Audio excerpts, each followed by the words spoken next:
I don't know why. Hey, I don't know why. Am I muted? I don't know why shit didn't play. Bro,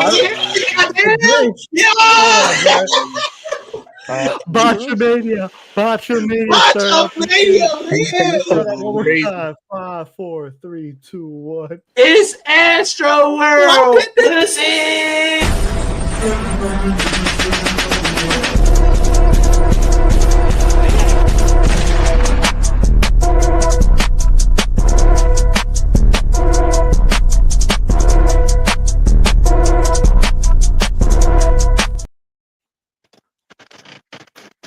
Bring like a whip off the boat. Nah, I ain't hitting no brakes. Out of control. We already started out with some botches and everything.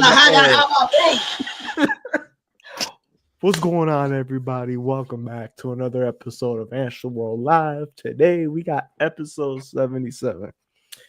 As you can tell by the title, we are doing Spin the Wheel wrestling topics once again. So we got a bunch of topics on the wheel. Going to spin it, and we're going to discuss for like 10 minutes each topic. Yeah, have a discussion for each topic for 10 minutes. Got a lot to talk about. I'm here with Smooth, TJ, Deontay, Yael, Shush. Make sure y'all go follow them. Links are going to be in the description down below for their social medias. Different thing. All right, never mind. Wait, shush, bro. Hold on, bro. Got a surprise for you, man. So the homie Yael made a little Titantron for you, because I know on Saturday for the Jeopardy tournament, which, by the way, shout out to Josiah. He won the tournament. Shout out to him. Deontay, good effort as well, too. Yep, that finals matchup was phenomenal. Phenomenal matchup. I lost my bet. Hey, hold on. I lost my bet. Say something real quick. I ain't really get to say what I wanted to say Saturday. First off, I want to say appreciated the Ant, you know what I'm saying? Let me be into the J1 climax. I definitely had fun with all the bros. Shout out to Axel, who was one of my first opponents, and Shush, who was my semifinal opponent. Y'all both did great, even though I did give y'all the belt. You know, I just came up short. Shout out Josiah. He said what he said he was going to do. It ended up coming down to the wire. I fucked up the last question, but it is what it is. You know what I'm saying? I'm going to get my get back soon. But shout out to Shia. He's the champion right now. All I'm going to say is that you won't hold that championship for long. So, yeah. Because I'm going to... No, it's going to be interesting in November, December. We got some things cooking up. Taking a little break from the Jeopardies, but we got something cooking up November, December. But speaking of the Jeopardies, this past Saturday, we did introduce some Titantrons. We introduced Deontay's Titantron and Josiah's. But now we're going to introduce another one real quick before we get into today's episode. So, Shush, brother, you're up. So let's preview it real quick. Let's see if it works. Time to play the game. Time to play the game.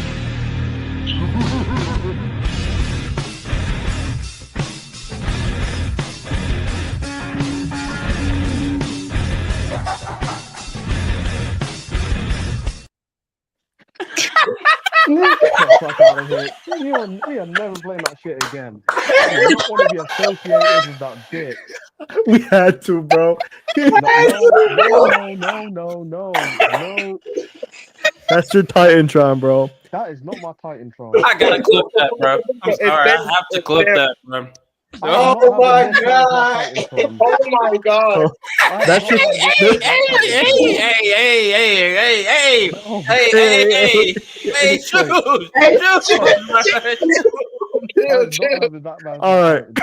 right. Hey, shush! It's all about the game and how you play it. No. That's just a little sneak peek of what's to come for Titantrons. We're gonna start bringing some Titantrons for the game nights, the Jeopardies, the Cahoots, the whole 9 yards. But let's get right into I can't even speak, today's episode. So let me share the screen here. So we got the wheel.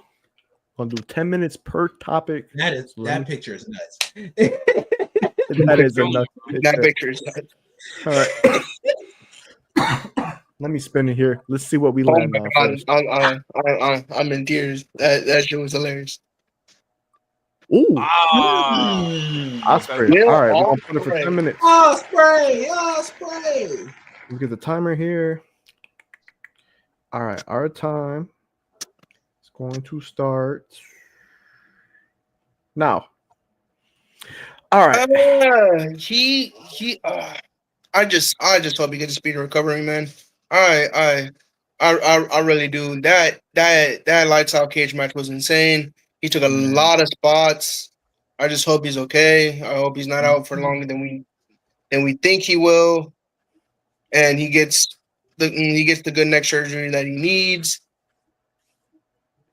And honestly, I feel like it's time that he gets into the world title scene. Me personally, I feel like it's time.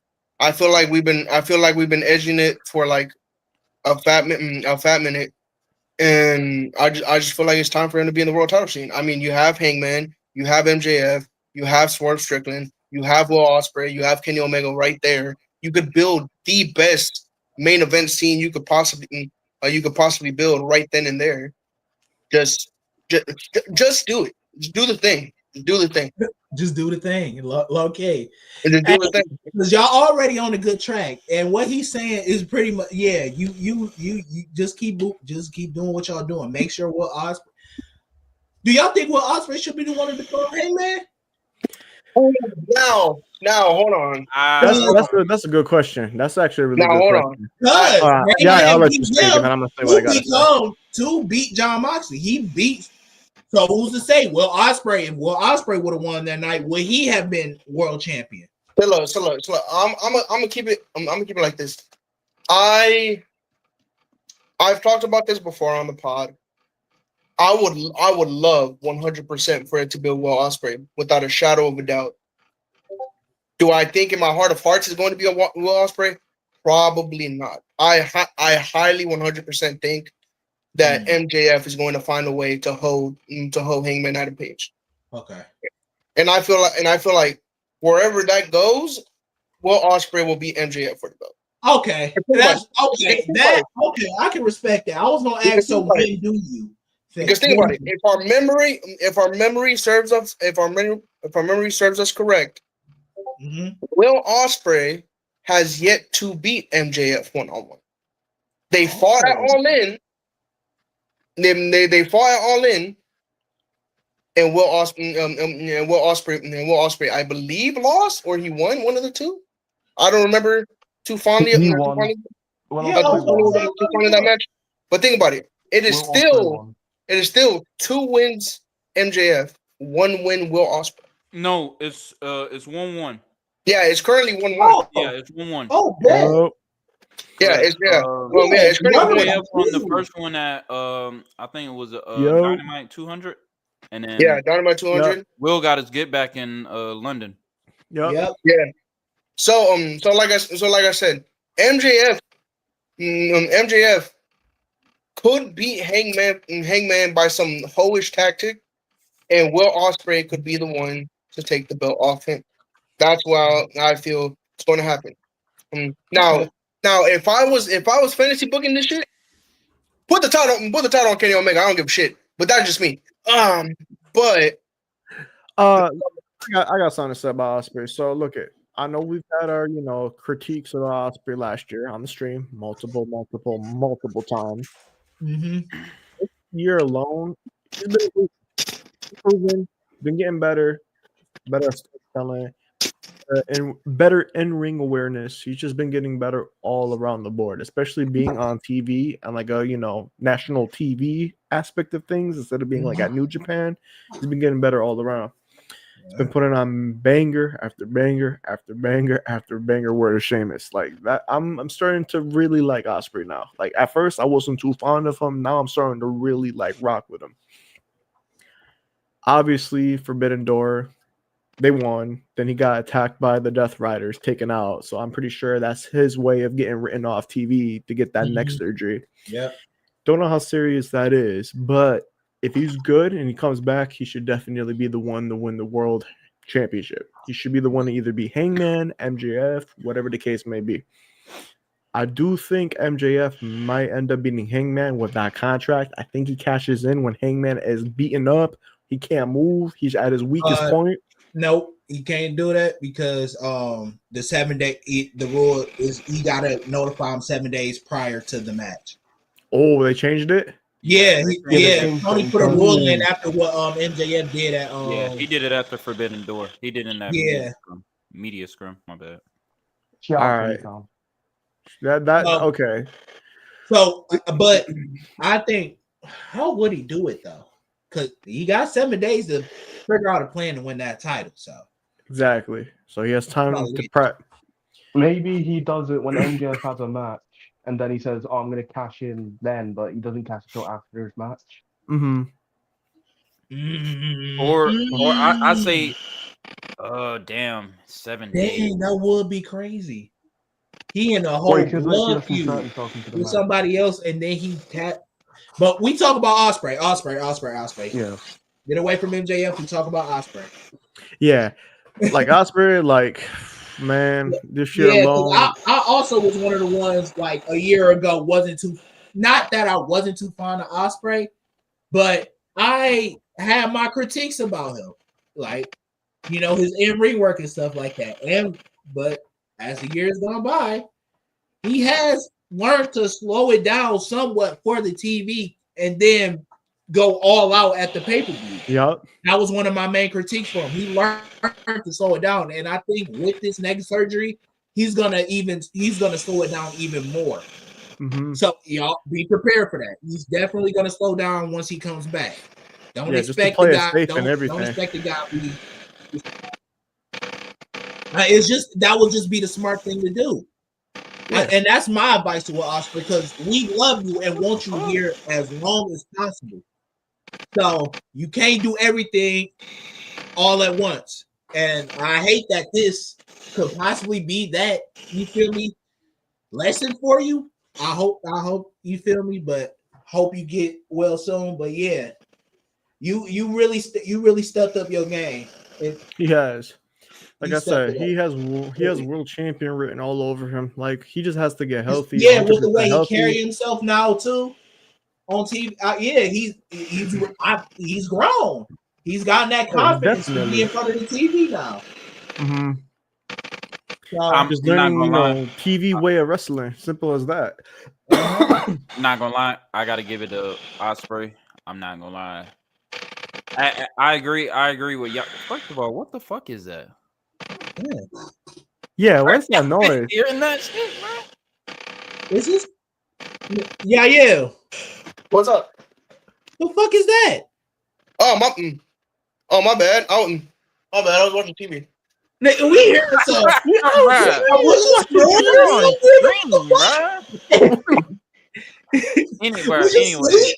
Anyway, Bro, I'm not gonna lie. I gotta give it to Osprey, because yeah, he's that motherfucker. I agree with Yael. Once he comes back, you go ahead and put him straight in the main event scene, because I'm not gonna lie. I think Osprey can carry the company on his back. He's over. He's over.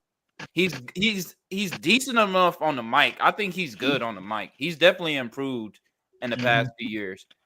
He can wrestle his ass off. Just because he does that high flying shit, he's a actual wrestler for real. And I think he's gonna show that once he comes back from injury. But I've been a fan of Osprey since probably 2016, 2017. Like, I seen that Best of Super Juniors match with him and Ricochet. My favorite match from him was from him and Shingo Takagi in the 2019 Best of Super Juniors final. That match was incredible. I love that match. Like a banger. Until I seen the matches he, brought the past few years. Now Osprey compared to 2016 to like 2021 Osprey is they're different, but they're not. It's still the same shit, but now I think he does shit better than back then. Mm-hmm. But I'll tell you what it is. He has the timing now. He understands timing and placement to make a moment instead of just doing everything all at once. Granted, still young, still very young, by the way. 30, 31. He's only 30 years old. Hey, what's crazy? Paul Heyman had a contract for him. Literally, in hand. Had a contract for him. He had a contract in hand to say, "Yo, I can change your life forever." And he said, "No, I'm not ready yet." Because I honestly thought they would have changed Ospreay's wrestling style. They would have changed his wrestling style completely. Mm-hmm. Hell yeah. And I don't think that would have been Ospreay at all. Yeah, because I was like, hear me out. Yes, the kid does flips. Yes, he is really good at it, but he is not a flippy ass nigga. I'm keeping it, but he really sooner or later when he does, I feel like once he does everything that he does in AEW, I think there will come a time where he decides to go to WWE. And that will be the greatest signings of all time. He give it to like late 30s. Late 30s. All right. Timer did run out, so we gotta move on. So let me spin the wheel. Let's see what we're gonna go on now. Let's see. Triple H. Ooh. Let's talk about it. All right. Yes, sir. All right, hold on. Well, it's about that time. I genuinely think. Hold on. He ain't start the timer yet. Hold on. Start the timer yet. Let me start. No. All right, let's go. Light it up. I'm letting you know. I'm letting you know right now. If it's not Friday, don't ever do this shit ever again. Thank you. Because go ahead. Go ahead. If it's not her coming back on Friday, don't ever do this shit again. Because you have been teasing it for the past 4 weeks that she could be coming back. And on Monday Night Raw was the biggest fucking tease you could possibly get. Hell, Clash of the Castle was low key, or Clash of Paris, whatever the fuck you want to call it, was low key the biggest fucking tease you got. Because think about it. First off, we got a female in the division now, and it's Becky Lynch. Secondly, after the match, after the fact, CM Punk does what while he's walking down the aisle? He looks at a poster that says "Bring back AJ Lee," and he does nothing but just look at it for like a cool 5 seconds. And during the post show, they referenced AJ Lee like 3 times. They did. First off, you're not even allowed to reference anybody if it's not background checked. So, being that in mind, if you're going to reference someone 3 different times, and then on Raw have Becky smack the shit out of CM Punk like 5, 6 to 7 times, Punk didn't say a word to her. All he said was, "You're going to regret ever putting your hands on me." And I'm like, all right, you have the seeds set. You've been planting the seeds. You've been planting the seeds since day one. If it doesn't happen on Friday, don't do this shit ever again. So. My little birdie from Fightful Select, because I subscribe to Fightful Select. A little birdie told me that they are aiming to have her return.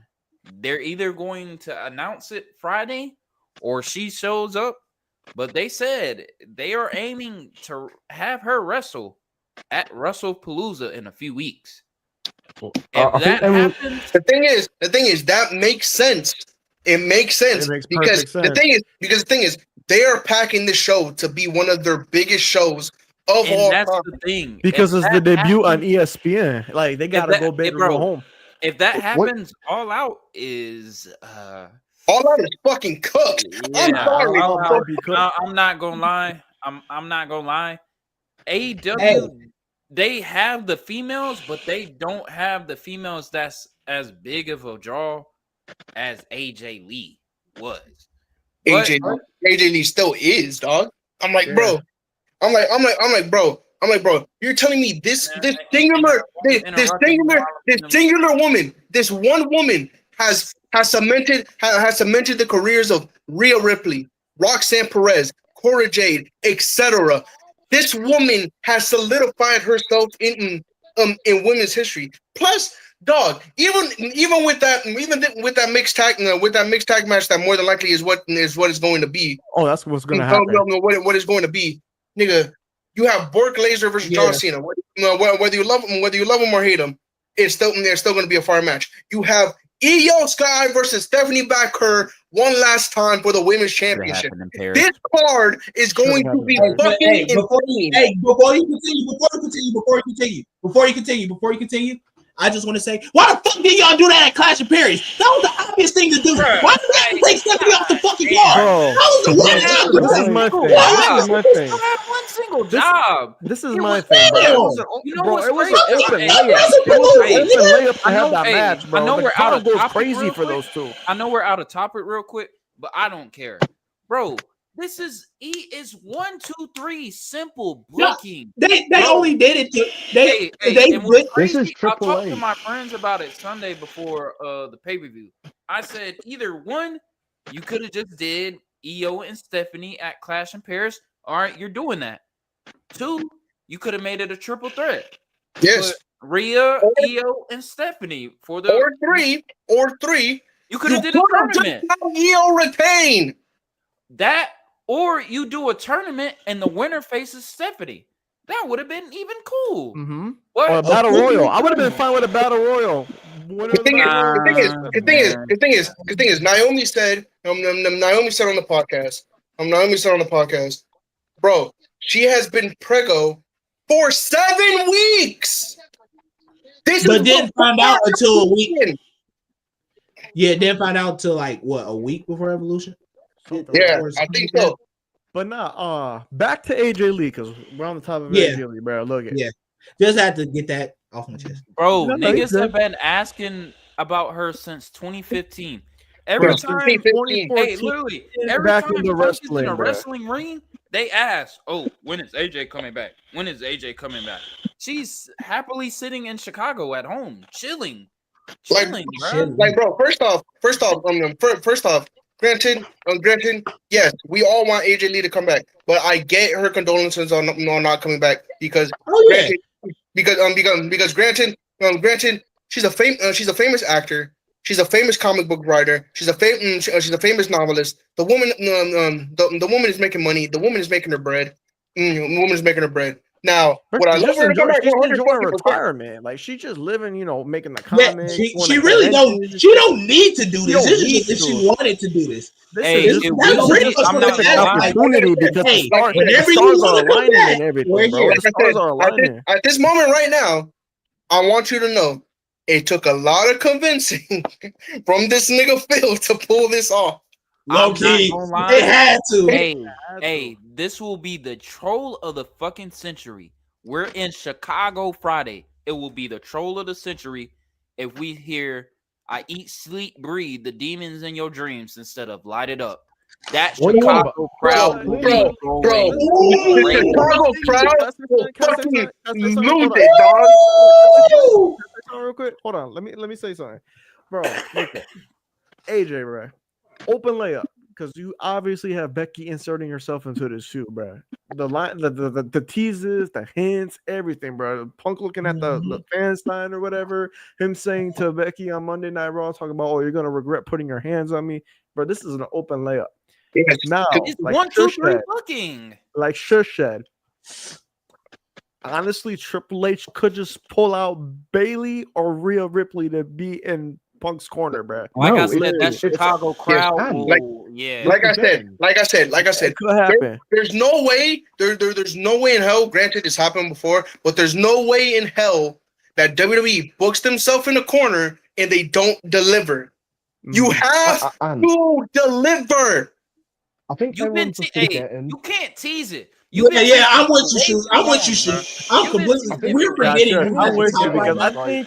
I think that's what's gonna end up happening, bro. Because y'all gotta remember too, Punk and Rhea had a little segment on Monday Night Raw. So You're also forgetting Roxanne Perez and Cora Jade are like AJ and CM Punk's children. But Triple H the could thing literally is, just right? put- It wouldn't make sense for just saying. Roxanne, and Cora's gone. Yeah, but So they could just bring back Cora, put her in AJ Lee match, done. But the thing is, that doesn't make sense because Cora's a heel. Because Roxanne's a heel. She's a heel. You'll forget this is Triple Yeah, H we're that's talking true. about here. that's true too. But not before, because we only got like a minute left on this timer. So I just want to get my last words. I look at AJ, bro. If you decide to come out of retirement, do this last run with your husband while you two are finally acknowledged on TV, perfect. Dream match right there. Punk, Lee versus Rollins and Becky Lynch. That is a dream match. I cannot wait to and see y'all that. can branch out to your own That matches. I'm not gonna lie, it's slick. Hey, it's slick. Feels like AEW Rampage in 2021 when Punk came back. It Mhm. feels like the same thing because we basically everybody knew Punk was coming back in Chicago in AEW, and it happened. Niggas What's know the that thing AJ you is coming gonna Friday. Hey, It has to happen, bro. That has to happen, because if it don't, it's the if biggest they flop pull, ever. now the thing is, if they do what I think they're going to do, and they do pull a AEW, and this time, the first theme you hear is CM Punk, and then of course, everybody comes out, and then the next theme you hear is AJ Lee. At that point, Nigga, I might cry, bro. I might cry, bro. Woo. what the phone do to deserve that? It'll be the third lady. Lyra and Punk. Yeah, Lyra and Punk. Could Lyra honestly and could. Punk versus the What Power up, Micah? Couple. All right, Michael, what's the deal? like bro, it has to happen. Hey, Right? It wouldn't make no sense for Lyra because Lyra can't go after the IC title no more. Yeah. She's gonna be in the world But she heavyweight gonna title. want revenge. She gonna want revenge. It's her way to get her hands on Becky. Like I said, it's AJ or it's shit. I'm so serious. Hey, Lyra not a bad. Hey, Lyra not that crazy. I told you. Lyra's not that crazy. But Like I said, here's the thing. Here's the thing. The best case scenario, like the best possible outcome, is AJ Lee. Second It's best AJ outcome, or shit. Like that's literally the only two outcomes, bro.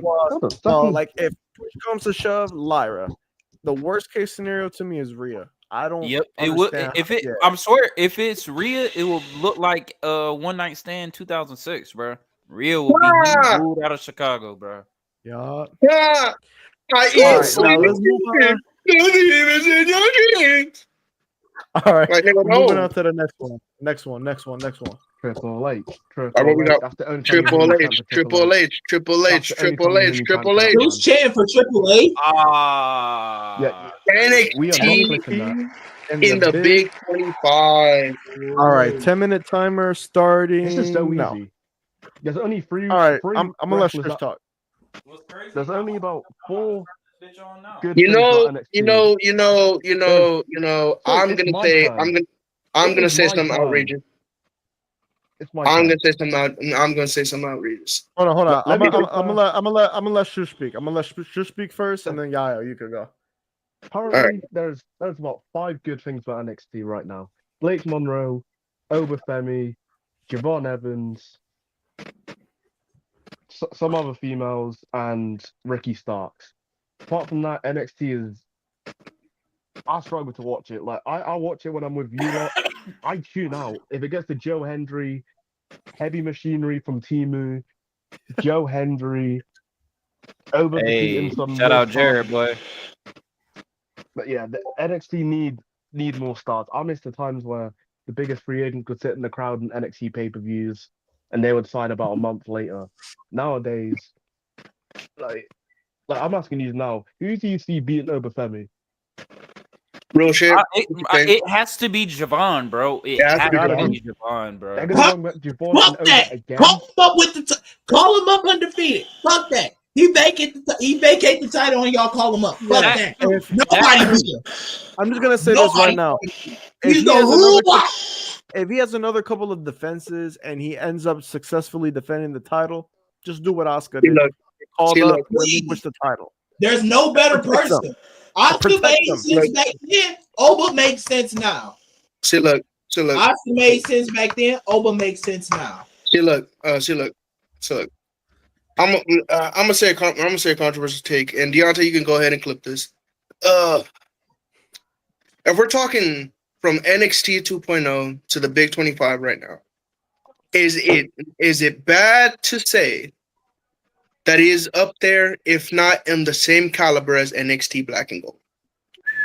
Is No. it hard to say that? Because if we're talking about from NXT 2.0 to now, you have people like Braun Breaker. They starting off with Miss Parker. You have people like Ilya Dragunov. You have people like Carmelo Hayes, all making their upstart. And then later on, you have Javon Evans, you have Obafemi, you have Ricky Saints, you have Ethan Page, you have you have all these talented stars. It's not hard to say that it's at least right at that caliber, if not a little bit higher than the NXT Black and Gold. NXT Black and Gold is revolutionary, and NXT Black and Gold revolutionized what NXT is. I will never sugarcoat that. But NXT 2.0 to NXT right now has been great. It has been phenomenal. I don't think it comes close because Braun Breaker, Intercontinental Champion, yeah. Carmelo Hayes, exactly. Okay. They're doing my boy Now, let me tell Carmelo you- I'm dirty. gonna disagree with you, Yael. I'm gonna disagree with you because here, look, I'm sorry, NXT takeovers were something different. Those NXT takeovers compared to these NXT pay-per-views now, no, bro. Those NXT takeovers clears what we get in pay-per-views now for NXT. And I can hold on. And I can debate that. You can hear me out, right? NXT takeover pay-per-views. Yeah, great. Undeniable perfect pay-per-views. But you have to look at the match quality as well.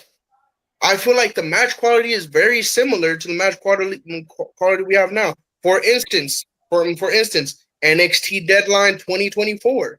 The Iron Survivor matchup where Trick William won, one of the best Iron Survivor matches, multi-man matches I've ever seen in my life. You can go to the women's War Games match. The women's War Games match was really fucking good. You can go ahead and go to the new gen War Games match, which was also really fucking good. You can go to Carmelo Hayes versus Ilya Dragunov, which was also really fucking good. You can go to Carmelo Hayes versus Braun Breaker. All these matches have had the same match caliber matches, the same way NXT match can go head to head with Gargano versus Cole at NXT Takeover New York. Nothing. Yeah. Hey, what about Andrade and Gargano at Takeover Philadelphia? Nothing, bro. I'm gonna tell you right now, there's Gargano not a single. versus Ciampa and Takeover New Orleans. Nothing, bro. None of those pay-per-view matches compares to those. I understand what your match point. that but your clears point is like from incorrect. NXT Black and Gold 2 or NXT 2.0 that clears Gargano and Adam Cole. Literally, no match clears that. No match from this era clears that match whatsoever. Like I said, it doesn't have that takeover feel no more. It really doesn't. Okay, I'm gonna just keep it a buck. Just because it's not raspier than it used to, and it doesn't have every fucking heavy metal band out of the fucking sun, doesn't mean that they're not putting on caliber matches, because they are. Just because Triple K is not there anymore doesn't mean doesn't mean that Shawn Michaels is not putting in the work to put in caliber matches as much as he can. You have to think about it. A lot of that writers' room changed the minute Triple H went to the main roster. Yeah, but So, you can like I said, say- they are trying their best, and honestly, I enjoy a lot of the current day NXT stars. I love Miss Parker. I love Sol Ruka. I love Javon Evans. I love Ricky Saints. Hell, I even love Dark State because Cutler James is funny as fuck. But like, Yeah, but bro, you gotta realize Shaquan he is. Sugar is the best in the group. But like, but like I'm saying, you have to know that Sean Hickenbottoms is literally turning chicken shit into chicken salad. That is something that Triple H, if I'm being so honest, didn't do. All the NXT Black and Gold stars were established stars already when they got into the company. Hey, he could. They were already established stars in the beginning. Carmelo Hayes, Braun Breaker, Sol Ruka, Roxanne fucking Perez were not established stars before they went into NXT 2.0. Johnny Gargano, Tommaso Ciampa, Adam Cole, Aleister Black, Cassius fucking Ono were all established stars before they even got into NXT. That's the thing. Triple H already had the formula to make great matches because they knew they could make great matches. He's already seen the tapes. He's already seen the matches. He is literally just rebooking matches that already happened in the indies. NXT 2.0 is booking new matches. Fresh stars, fresh feuds, fresh bookings. That is why I'm saying NXT 2.0 is at the same caliber, if not better, than the NXT Black and Gold. And I'm giving it a stack with you. I'm keeping it 100. That makes sense to me. I'm not an NXT nigga. He's making sense.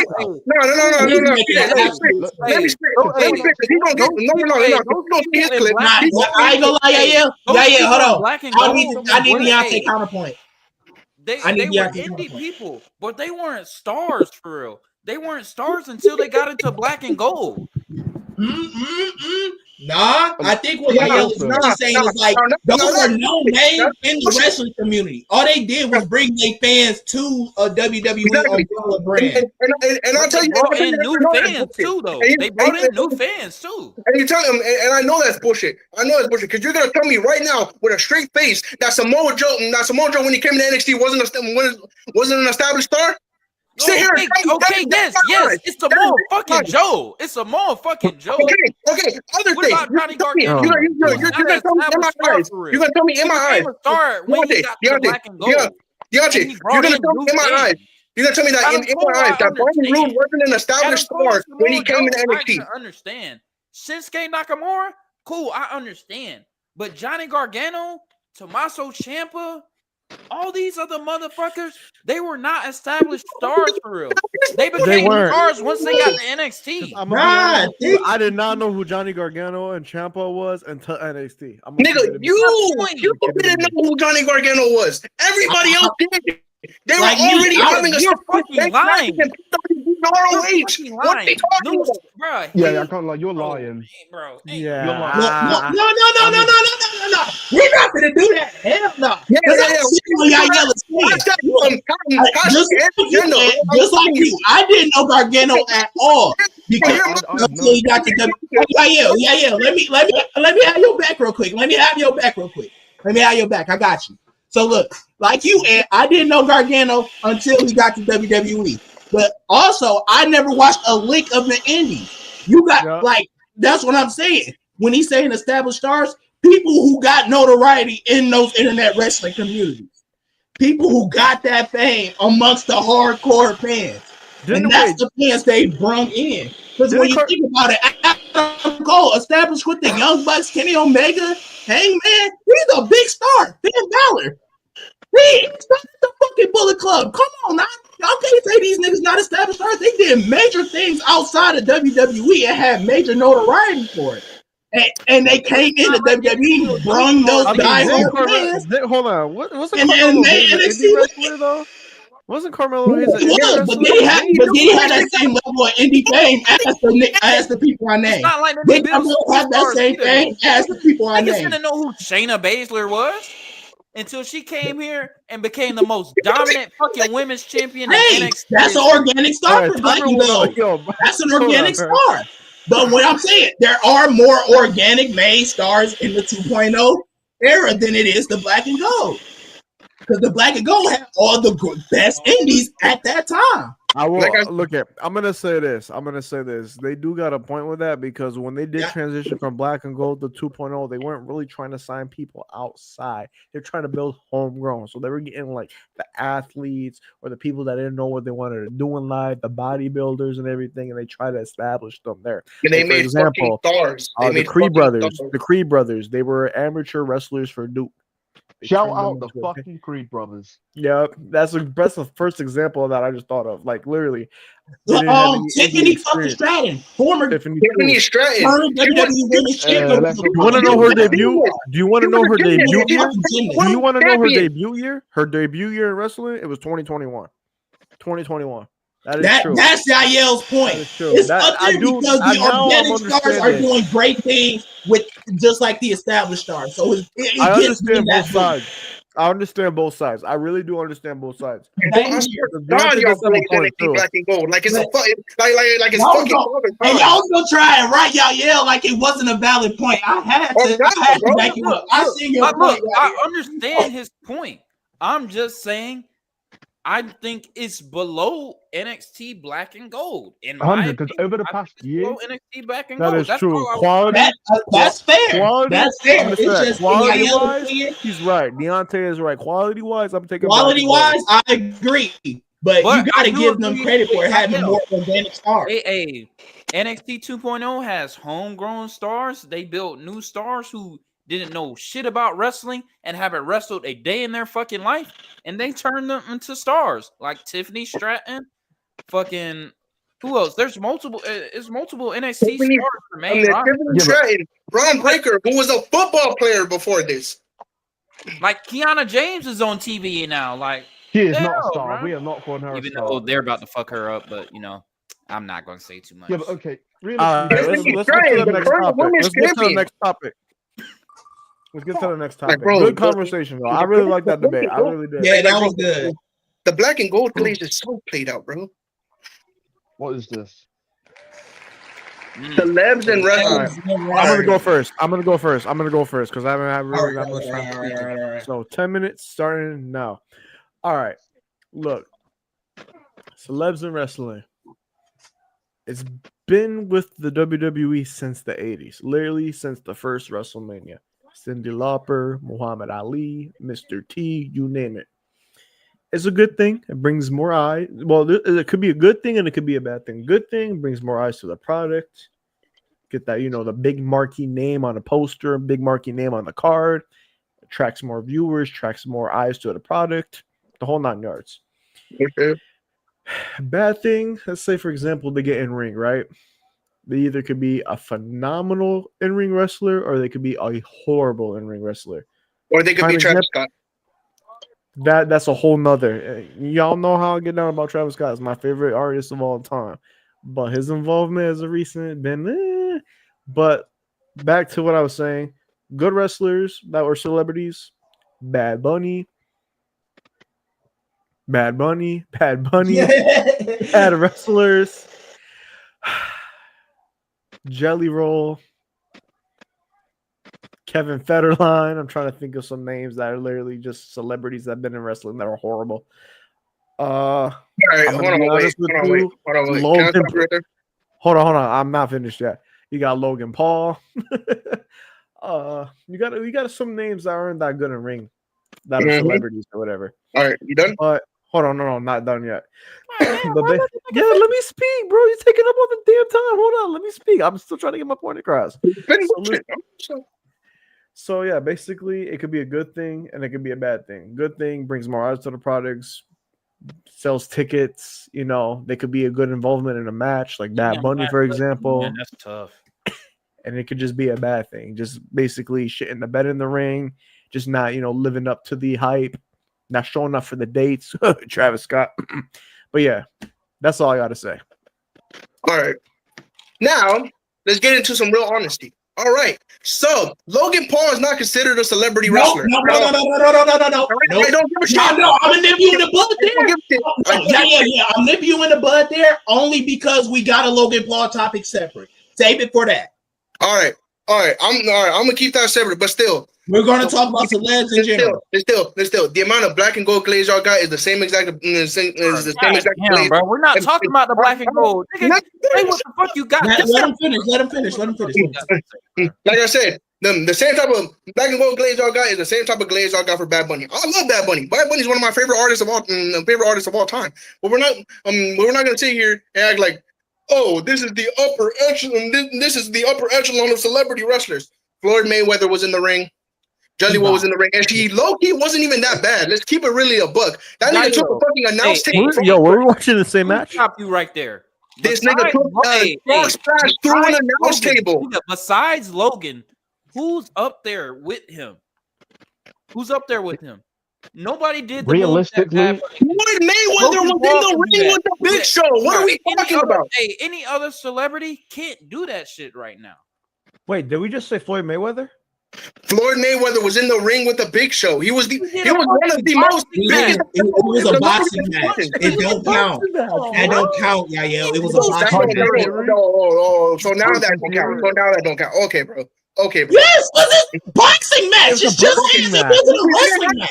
TJ, didn't they count the 10? Didn't Big Show get knocked out? Didn't they count the 10? Like, no disrespect to Jelly Roll. Look, I think he did a alright job until he got, gasped and got fucking tired out the first 5 minutes of the fucking match. But for what he did, I think he did alright. Could he? Chill. Let me pull out. Let me pull out a little bit of WWE on that little WWE on real curtain real quick. This man Jelly Roll went through an unbreakable announce table. Bad Bunny went through a crash pad. Let's keep it a buck. Let's keep it a buck. Let's keep it a $1.50. Let's keep it a $1.50. Jelly Roll. I don't see Jelly Roll doing a Jelly Roll falling his ass off, dog. Jelly Roll falling his ass off, dog. And also, that just means they don't care about Jelly Roll's safety. Wait, hold on. And also, y'all niggas discredit Stephen Amell so fucking badly. Fucking badly. We didn't mention him. So fucking badly. Stephen Amell, if not, is better than Bad Bunny. What the fuck are we talking about? I don't know because I didn't watch that. I'm not gonna lie. I'm not gonna say he's better, but I can say he's on the same level. He do get a point because he did have a match. He did have a match at All In. If I'm not mistaken. Do you remember who it was against, Yayo? Yeah. He went against Christopher Daniels, and it was that's what I was thinking. Well, yeah, it's Christopher fucking Daniels controlling the match. Well, he still held his own. And even then, when he had the match with Neville against Wade Barrett and Stardust, he still held his own. I'm not gonna lie. Tell me this. Even after their celebrity match, who continued to wrestle, and who didn't? Should be us, bro. 6-pack challenge, Mania. Or something. Like I said, I'm keeping it buck between Stephen Amell and Bad Bunny. Which one continued wrestling and which didn't? This nigga had 2 matches. Stephen Amell has had 5. Well, who started wrestling earlier?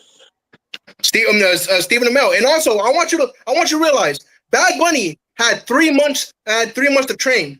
Stephen Amell had 4 weeks. 4 weeks. But he's been doing the no. Don't bullshit me. He had 3 wrestling more. He had 3 months. Well, many matches. On top of that, he doesn't have to wrestle that much because he's one of the fucking biggest artists in the fucking world. He's got a tour. He's got to make albums. And when you think about it, Stephen Amell, isn't that nigga right? Okay, and Stephen Amell was one of the biggest. He's already athletically gifted. He does exactly. It does. In 4 weeks, that's easily adaptable. He's having to do stunts. He has to do stunts all the fucking time. Mm-hmm. That is dope. What are you talking about? And then hold on. The other thing, right? The hashtag carry job, right? The hashtag carry job. Bad Bunny's first match in the WWE was with The Miz, John Morrison, and Damian Priest in the match. You really think that he quote unquote didn't get carried? His next match was against who? Oh yeah, Damian Priest again. Let's keep it a buck. If you're gonna call a carry job, he was also carried. Let's keep it a buck. The only one, the only celebrity. Not like he didn't hold his own. All celebs get carried. Keep it a buck. Let's keep it a buck.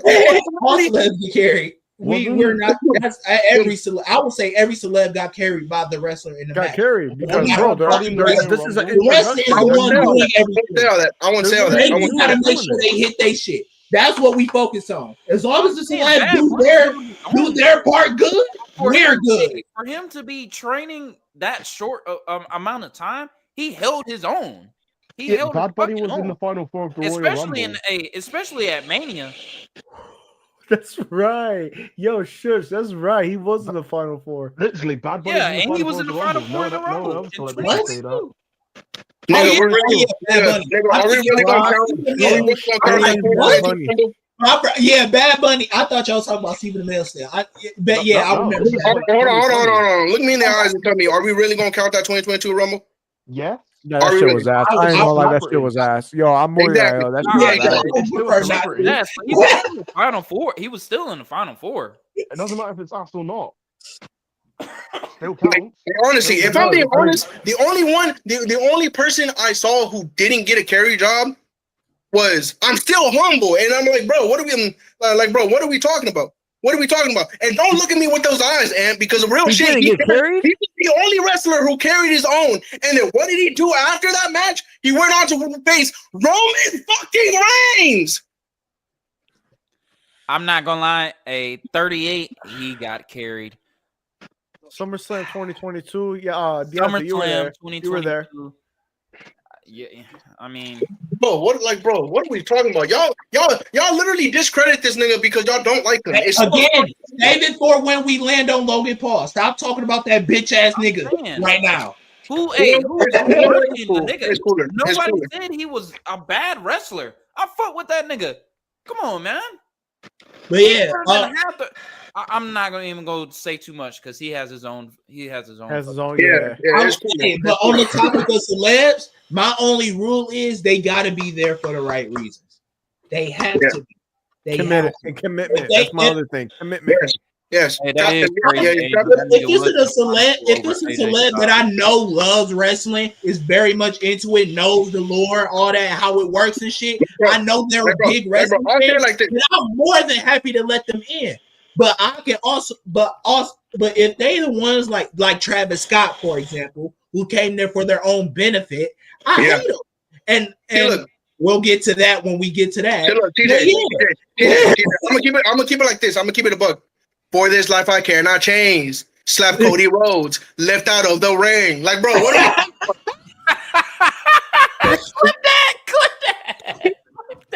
what are we talking about? What are we talking about? Hey, bro, I get those goosebumps every time. He slapped the dog shit out of Cody Rhodes, and all he got was a weak ass crossroads. And bro. It ain't a good look for my music though, bro. It ain't a good look. It ain't a good look at all. Hey, but let's get on to the next topic. Now, bro, we got some. Speaking of celebrities,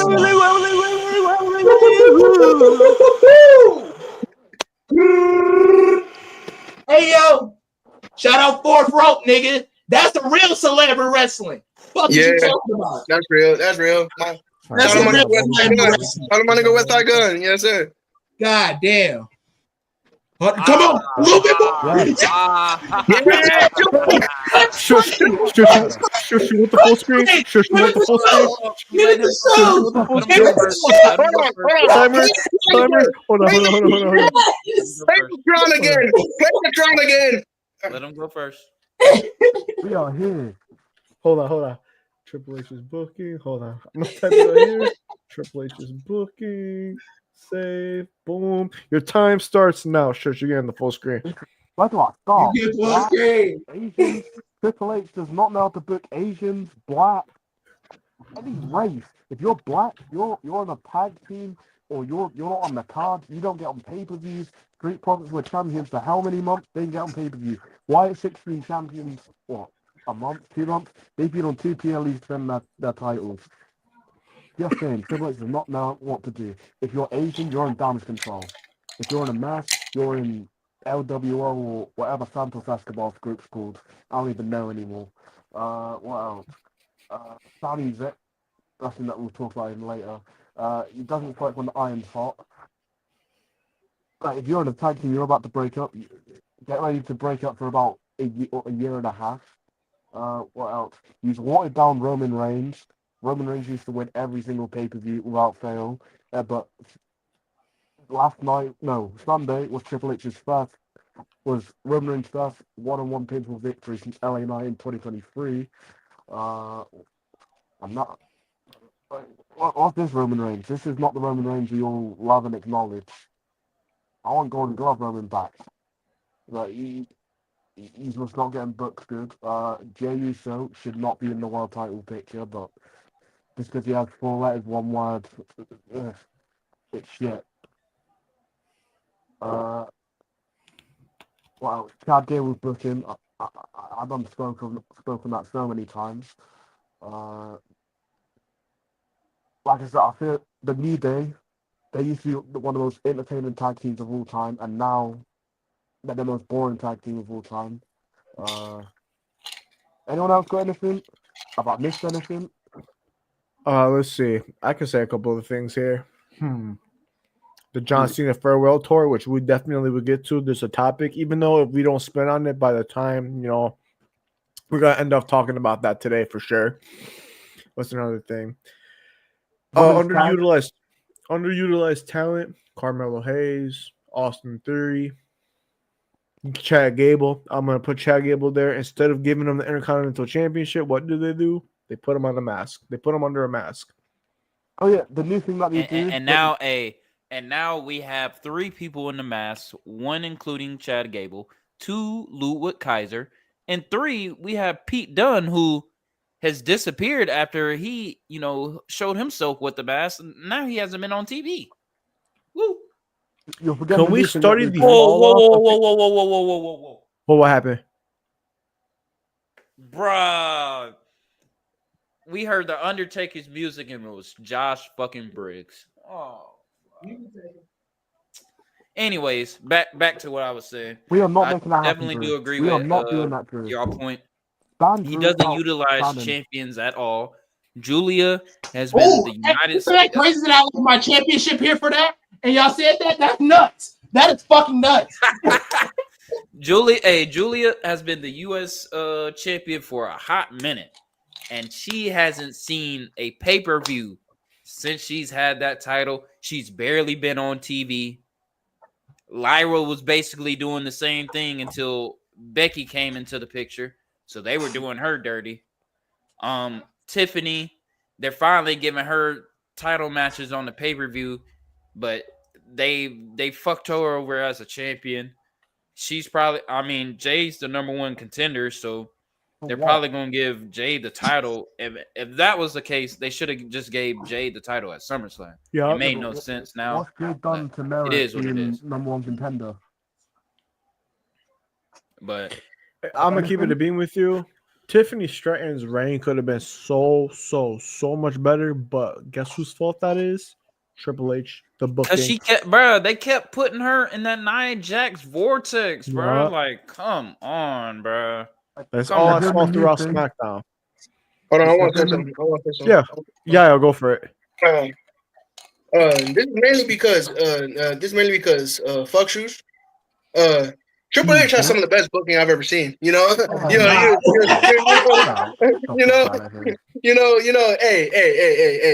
he booked the majority of NXT Black and Gold. If we're being honest, True. You feel me? This ain't Black and Gold no more, bro. If we're talking about 2025.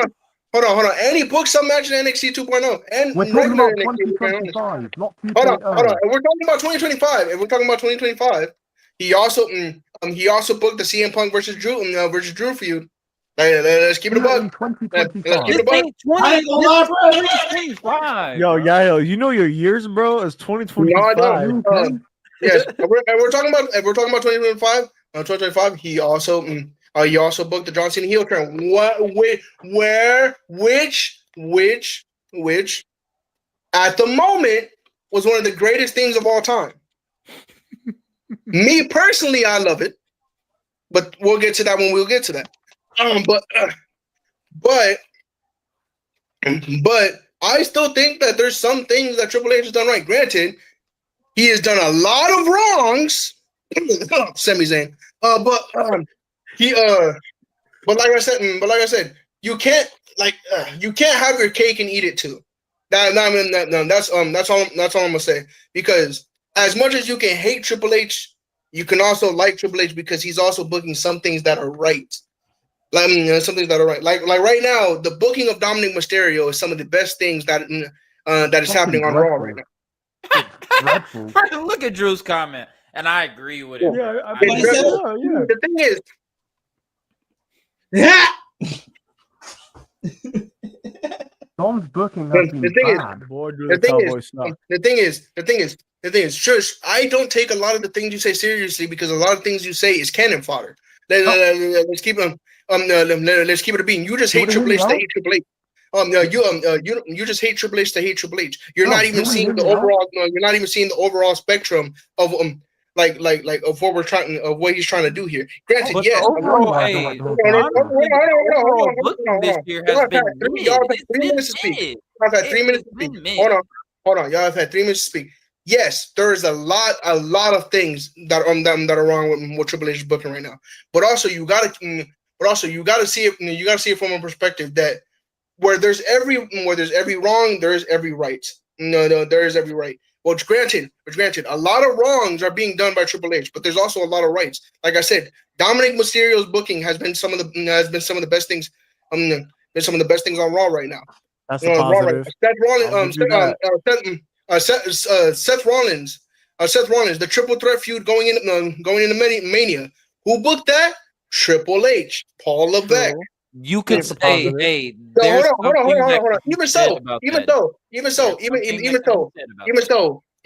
the better version of the heist of the century. Who booked that? Triple H. Wait, What? did you say the better version? Triple H booked that. Triple H booked that. I want to say all that. Well, for one, it's not even Heist of the Century 2.0. It's called the Rules of the Century, dumbass. So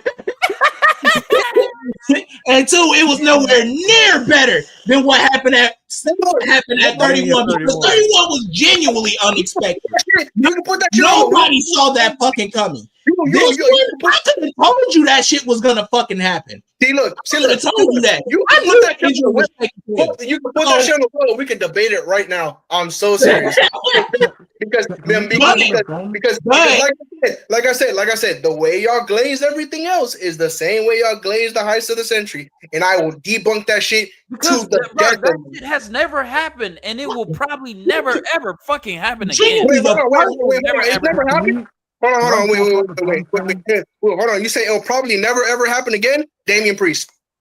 Was that shit? Damian Priest. No. Damian Priest. Hold on. Let TJ speak real quick. Yael, nobody will ever be the first person to cash in at WrestleMania and simultaneously cash in on an ongoing match and win. In the main event. But nobody can be the first to do that again. That's why it has the status that it has. That's why it's the heist of the century. Because it's one thing nobody expected to happen, nobody thought could happen, but it fucking happened, and we least fucking expected it. TJ, I'm gonna tell you this. I'm gonna tell you this. Every single person here, did y'all think that Seth Rollins was legitimately injured? Real reason. Yes, the fuck you did because we talked about it in the chat. No. Nigga, I was at the fucking show. Of course I'm going to think we did it in the beginning, but then the clues started aligning. Okay, so I rest my case. So everybody thought you were legitimately fucking injured. They didn't talk about it. They didn't talk about it on Raw. They didn't talk about it on SmackDown. They didn't talk about it in the public. He was literally outside in the public area with his daughter injured.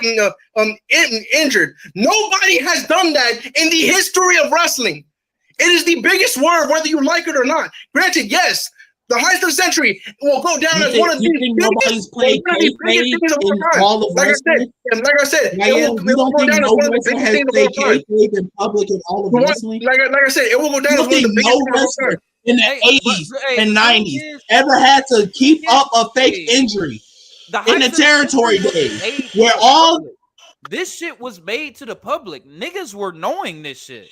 Like they were making it obvious shit was gonna happen at SummerSlam. Mhm. Come on, bro. Yeah. And Not only Angel, that, if hey, you look Angel, at I'm how not he gonna got lie, injured, that is a how was that that an is a injury? hot take. Like I said, there's a He said difference. Dominic That was a was fake booked injury. in That has 2023. literally said verbatim stated that he was legitimately injured.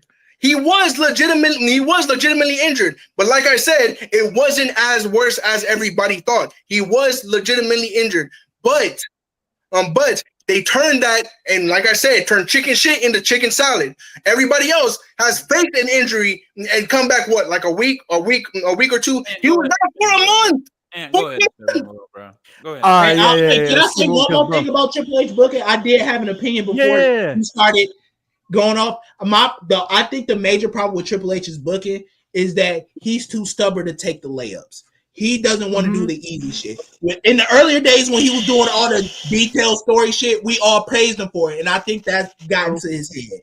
Take the layups, Triple H, please. He lost that art. He pretty much lost that art. I get what you mean. You gotta He's balance lost that shit, touch. bro. You gotta take the easy. You gotta take the layups, and some things you gotta stretch and build. You gotta know when to take the layups, man. LA Knight, And you Money in gotta the Bank, layup. Yeah. AJ Styles in Carmelo Paris, layup. Hayes. Io Sky, Vakira, and Clash in Paris, like I said earlier, a fucking layup. But you waited till now to make it the biggest show. Respect to that, but still, you a hoe for that. I wanted to see that at Clash. Still, because Yeah, here's the thing. I'd rather have seen that championship match in a crowd like Paris than probably getting a mid crowd in Indianapolis. But I stand corrected. I will say though, I'm not gonna lie. The Pacers arena is probably gonna be like jam packed, and like I said, it is Stephanie. Wow, never mind. All right, this was TJ's idea, so I'm gonna let him talk. But give me 1 second here. shit, man. Wrestling fans are idiots. You're an idiot. I'm an idiot. We're all fucking idiots. Okay? Timer starts now. I say that because we never know what the fuck we want. We don't. We can't decide on shit. We always fucking arguing. It's fucking annoying. No matter what it is, niggas will just not like. I don't think wrestling fans actually like wrestling anymore. And I'm trying my best to like it. I'm expanding my fucking horizons. I never seen no 90s, all Japan shit with Masawa. I'm catching up on that. I'm catching up on certain like the ECW. I'm starting to catch up on shit. But everybody just has their own certain type of wrestling that they stick to and hold and cling to tight. And it's fucking annoying. It's ruining y'all brains. Y'all think y'all know everything when y'all don't, because y'all haven't watched everything. Y'all haven't watched all the wrestling that's out there. So how can you have an opinion about all wrestling when you haven't watched all wrestling? Or matter of fact, like all wrestling. Everybody, come on, y'all. If you are a wrestling fan, be a fan of all wrestling. I mean, of course, you're gonna have your likes and dislikes, but to disrespect all the other styles of wrestling is just nuts to me. Can we have some fucking cohesion and peace within the wrestling community? It's supposed to be a fucking community, y'all. Come together. That's all I'm asking. Just come together. Accept everyone for who they are. Unless they're a piece of shit. Kick them out. But yeah, you feel me? Come on, y'all. Yeah, I'm gonna just keep it like this. 100. It is 100% true. It is 100% what TJ said. Now, me personally, I find the wrestling fans in the wrestling community quite funny, honestly. Because think about it. It's quite hilarious because niggas like me can come in here and spew bullshit and just start an argument. But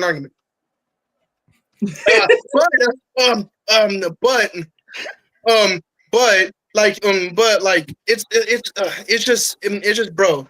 If you don't watch the product, then just say you don't watch the product. And shut the fuck up. Shut the fuck up. Simple.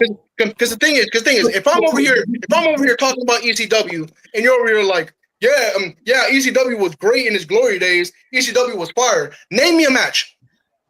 Name me a 1990s ECW match. Name me 5 ECW stars that are RVD, Sandman, Sabu, or Tommy Dreamer. All right, I rest my case. I could be watching TNA, and and it's like, bro, TNA was so fire. TNA was low-key better than WWE. Name me 5 TNA wrestlers that aren't in WWE.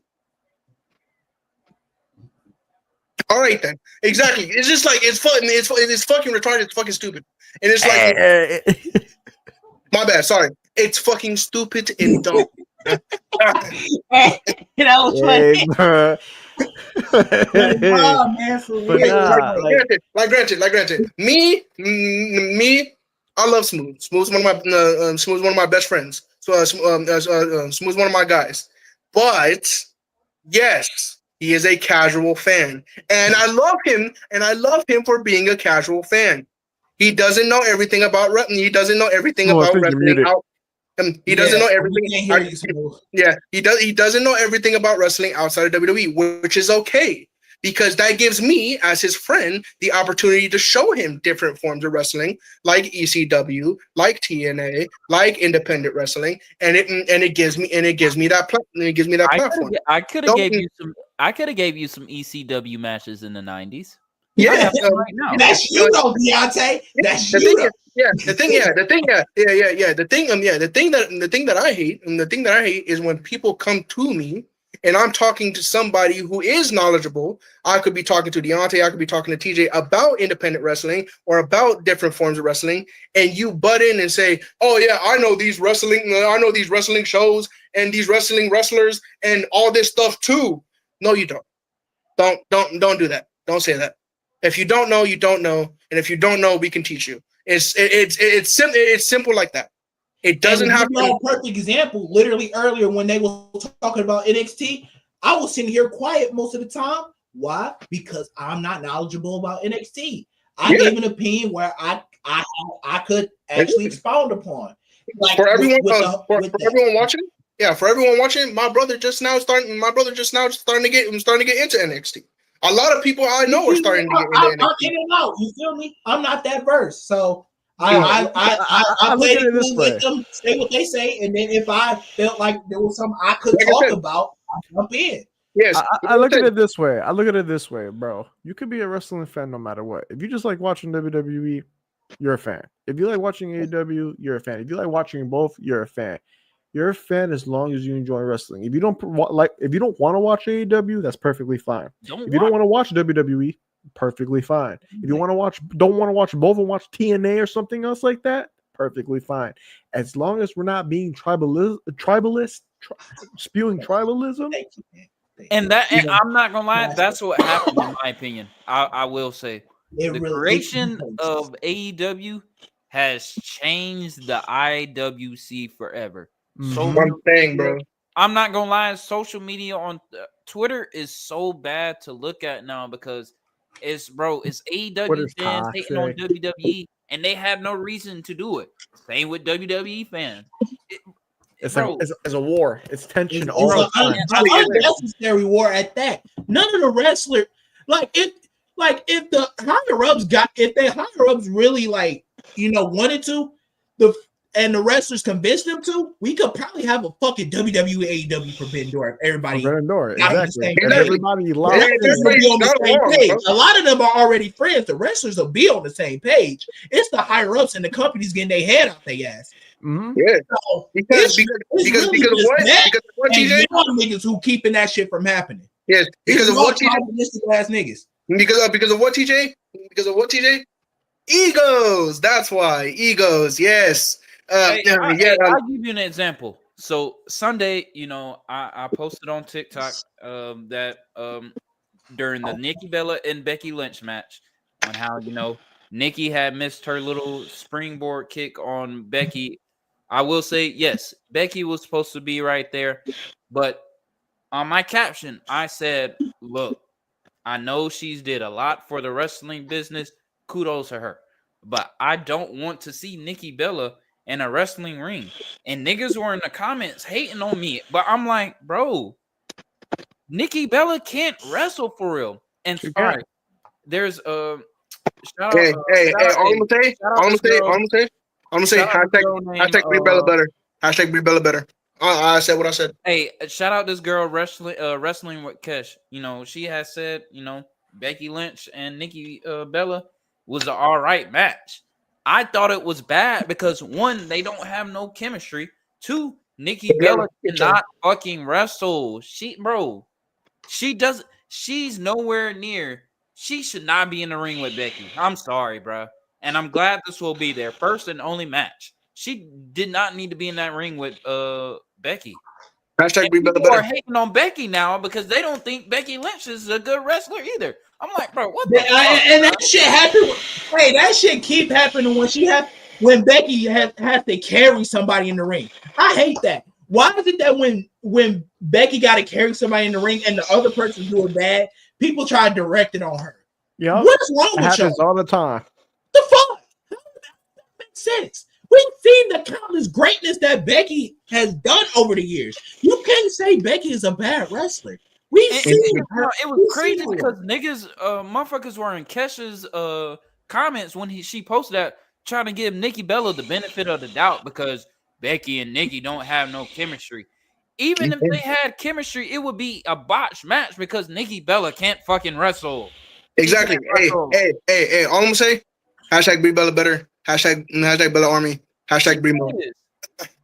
Yeah, before we move on to the next topic, because we got like a minute left. So look, being a wrestling fan, you just enjoy wrestling. But when it comes to that tribalist shit, it sucks. Look at there was a point in time where I was shitting on AEW like crazy because AEW's quality went, which is understandable. But they gotten better. Like I said, some of the time you might just want to step away until they get better, and then once they start locking in, go back to the product and enjoy it. I learned you shouldn't be shitting on something just because they're in a dark period. You could shit on it, but at the same time, they need room to grow. You can't just judge and critique everything and start hating it just in general. Like, oh, AEW is the worst thing ever. It's just they had a down period. That's all it was. Right. It's just I thought it was gonna be the end because I was tripping. Oh, it's gonna be the end. They put that footage of Jack Perry or whatever. I'm like, bro, what was I saying? Man, I ain't gonna lie, we was tripping. We were tripping crazy. I'm not gonna lie. We were tripping crazy. AEW has had its drastic lows, but it is right now literally probably the biggest product to watch right now. And I'll give you an example. JD from NY206. He goes on Twitter. Damn near little troll. every time AEW is on live, and he shits on AEW every single time. He talks about how bad the product is, how the booking is terrible. Tony Khan doesn't know what the fuck he's doing, and he says, they're gonna get shit on September 20th. I kind of agree with him, but that's besides the point. Why the fuck do you shit on this company 24/7, bro? Like I said, you have better things to do in your life. Like I said, and you know what's crazy, Deontay? Deontay? It's been confirmed that he doesn't even watch AEW. He doesn't even watch AEW. This like I said, he is the second shittiest thing to come out. Hey, and the perfect way to wrap this up, that's exactly why all wrestling fans are idiots, man. Yes. Come on, bro. He's talking about shit you don't even fucking watch. Hey. Speaking of that, since we're on this topic, hey, real quick, give me the top 5, maybe top 3 worst wrestling accounts on Twitter right now. JD from NY. JD from NY. Movement. Hold on. JD, hold on. Wait, hold on. JD from NY is literally the second worst thing to come out of New York other than the New York Yankees. Like, bro, like, what are we talking? Don't disrespect my Yankees, bro. What's his name? The fade dude. Oh, fadeaway media. Fadeaway media. He follows me on Twitter, but I heard he follows me too. Weirdo, bro. And he follows me as well. I think he does me too. Oh shit. He follows everybody, and if you don't follow him, he blocks you. He'll Uzi or the Air Gold dude who be glazing AEW. Oh yeah, he's you guys ever done about I gotta make a wait. Shush is usually on Twitter. Like that's his main platform right there. Shush, what is your top 3? Yeah, that's what I said. Shit. Titan J. Damn, y'all calling Shush a Twitter troll? Hold on, man. We can't hear shoes. Wait, can you hear me now? Yeah. Yeah. No, because we was talking.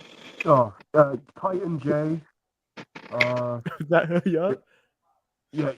By the way, he messaged me because I was going all in saying that I should go to his meet and greet. I blocked him. Who else? Fade away because he steals everything. He steals everything from so many different creators. He's stolen shit from me. And yeah, You talking about that and Drain Gold. Maker? Huh? You talking about Drain Maker? I think. No. Air Gold. I don't mind Oh yeah, saying he that. do. Or, no, Kenny Forks, that Kenny for Forks guy. He's done a good I think TV. I remember him. You Yeah. said who? I don't be seeing him in my shit no more. The So. Kenny Forks guy, the one with a mullet that's apparently looks like Jay Uso. Oh, Yeah. Oh, He Kenny stayed- for a thought. Kenny for a Yeah, thought. he's Yeah, done a I know whole who you're talking about. GoFundMe to fund this new TV. There's nothing wrong with him.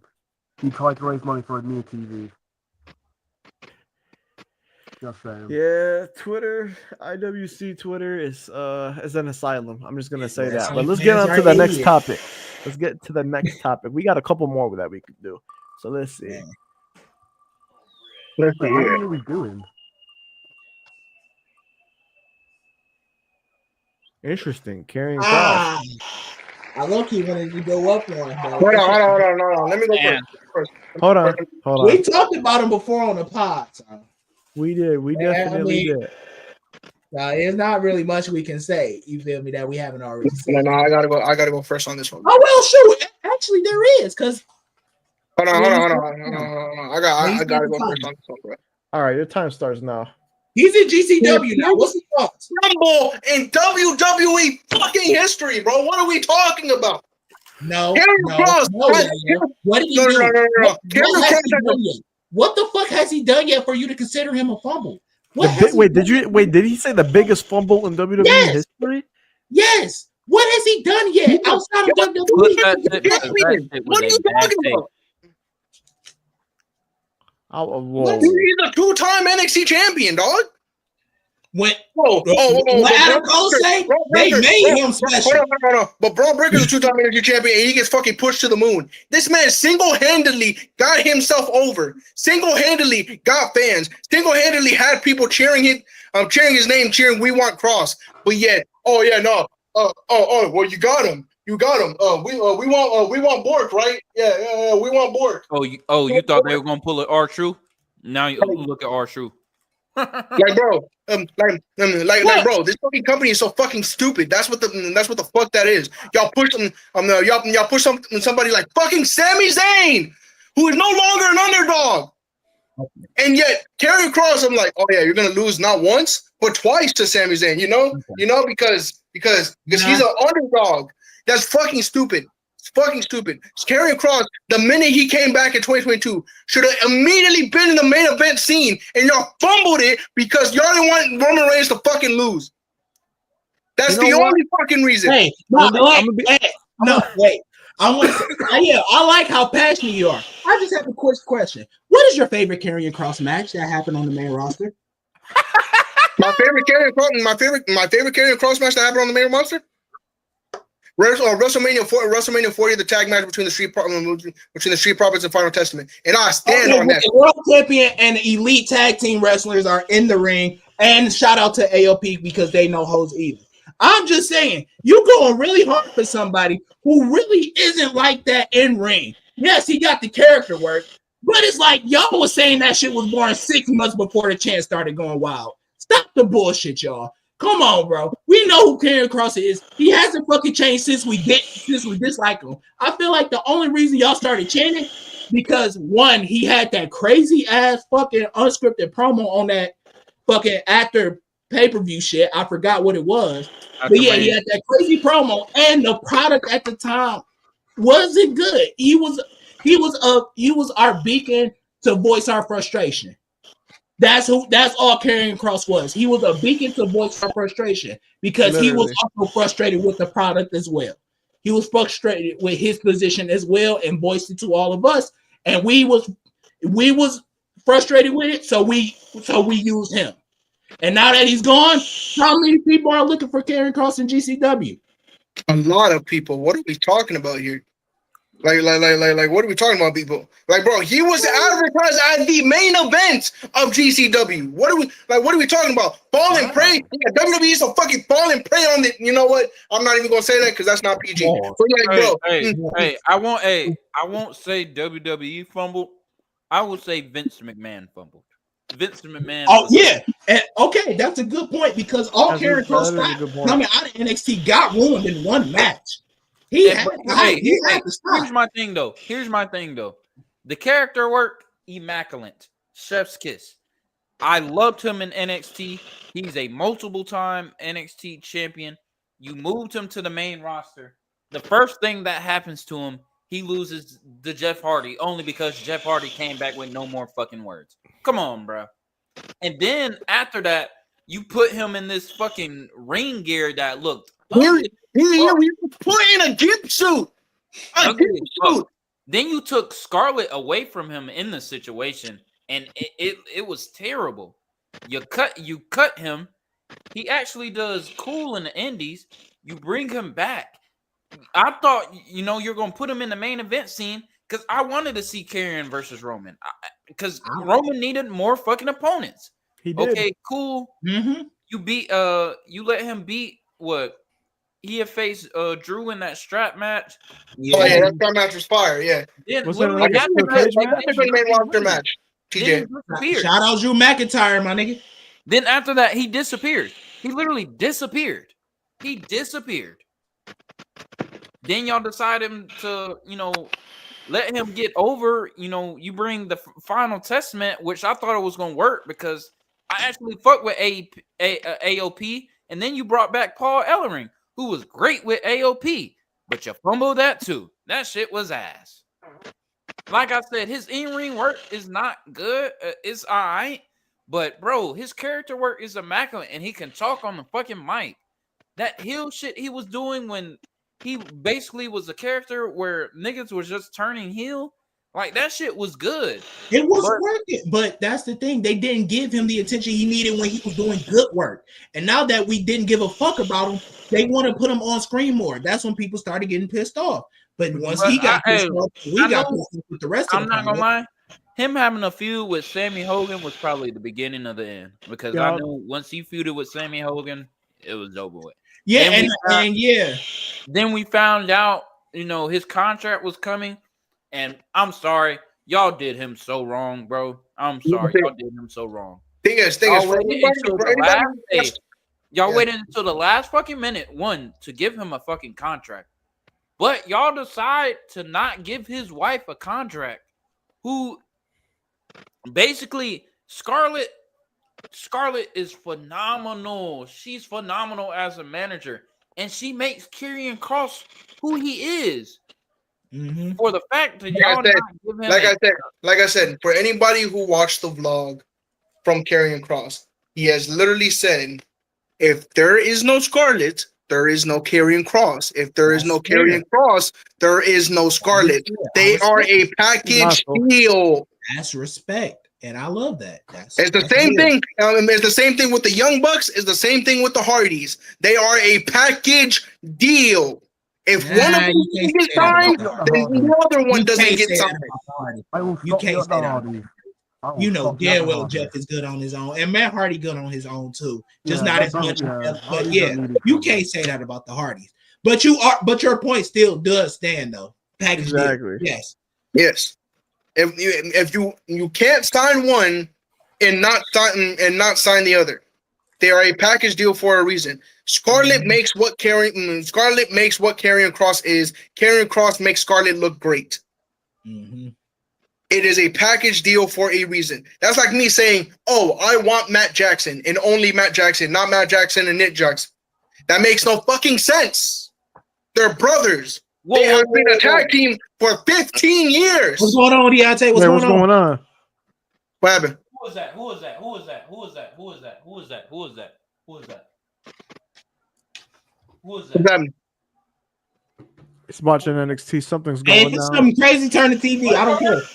They are wise on NXT. Oh! What the fuck? Oh shit. Yo, Smooth, Johnny I think your mic is muted. Tampa has come. Yeah, Smooth. Oh. Yeah, Yeah, because I want to we hear from haven't been able to Smooth. hear you the entire time. By the way, literally, I can't no, hear you. not at all, none. I say Zero. leave, And it's not leave, even like your thing is muted. It's whatever you use, and I believe. leave and come back. Leave and come back. Yeah, that's probably.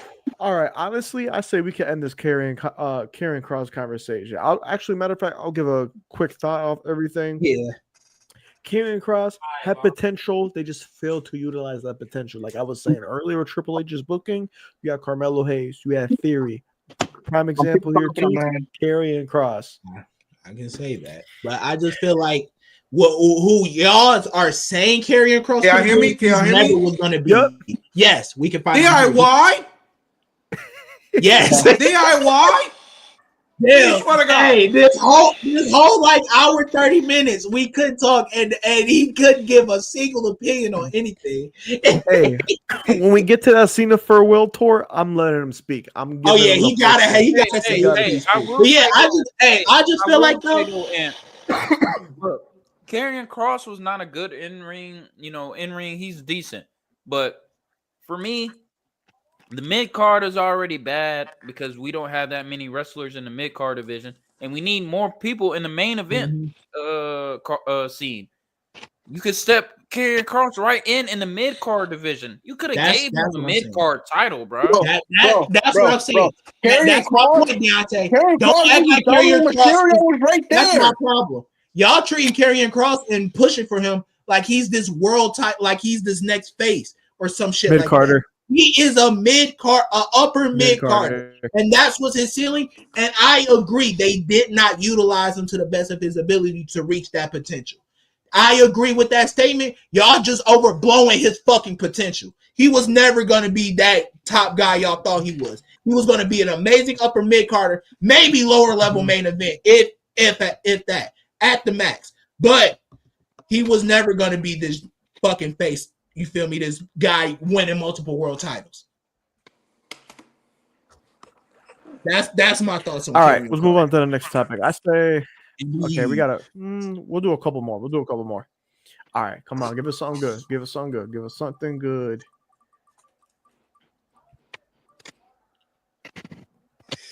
Oh, Thank you, God. Thank you. The last second you switched. I was ready to get negative again. Oh, Bro, I was ready to smash. Fuck.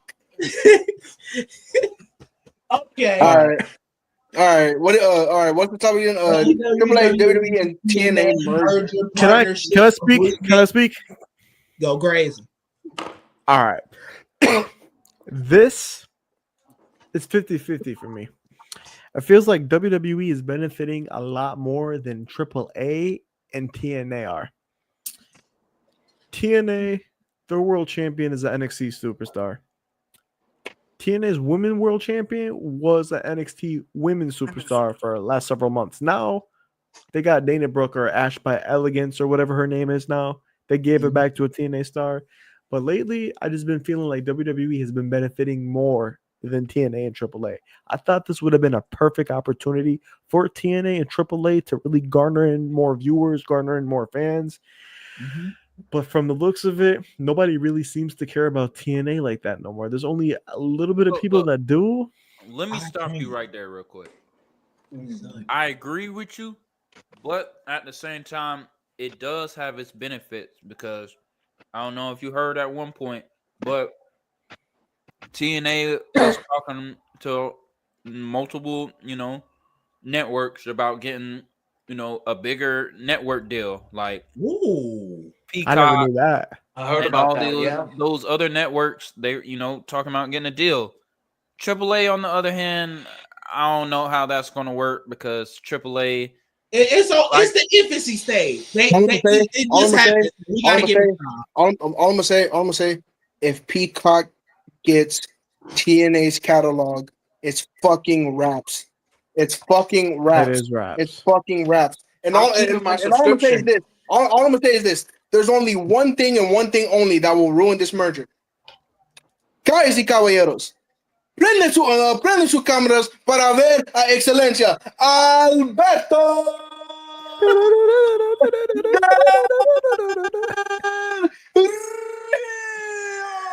Headass.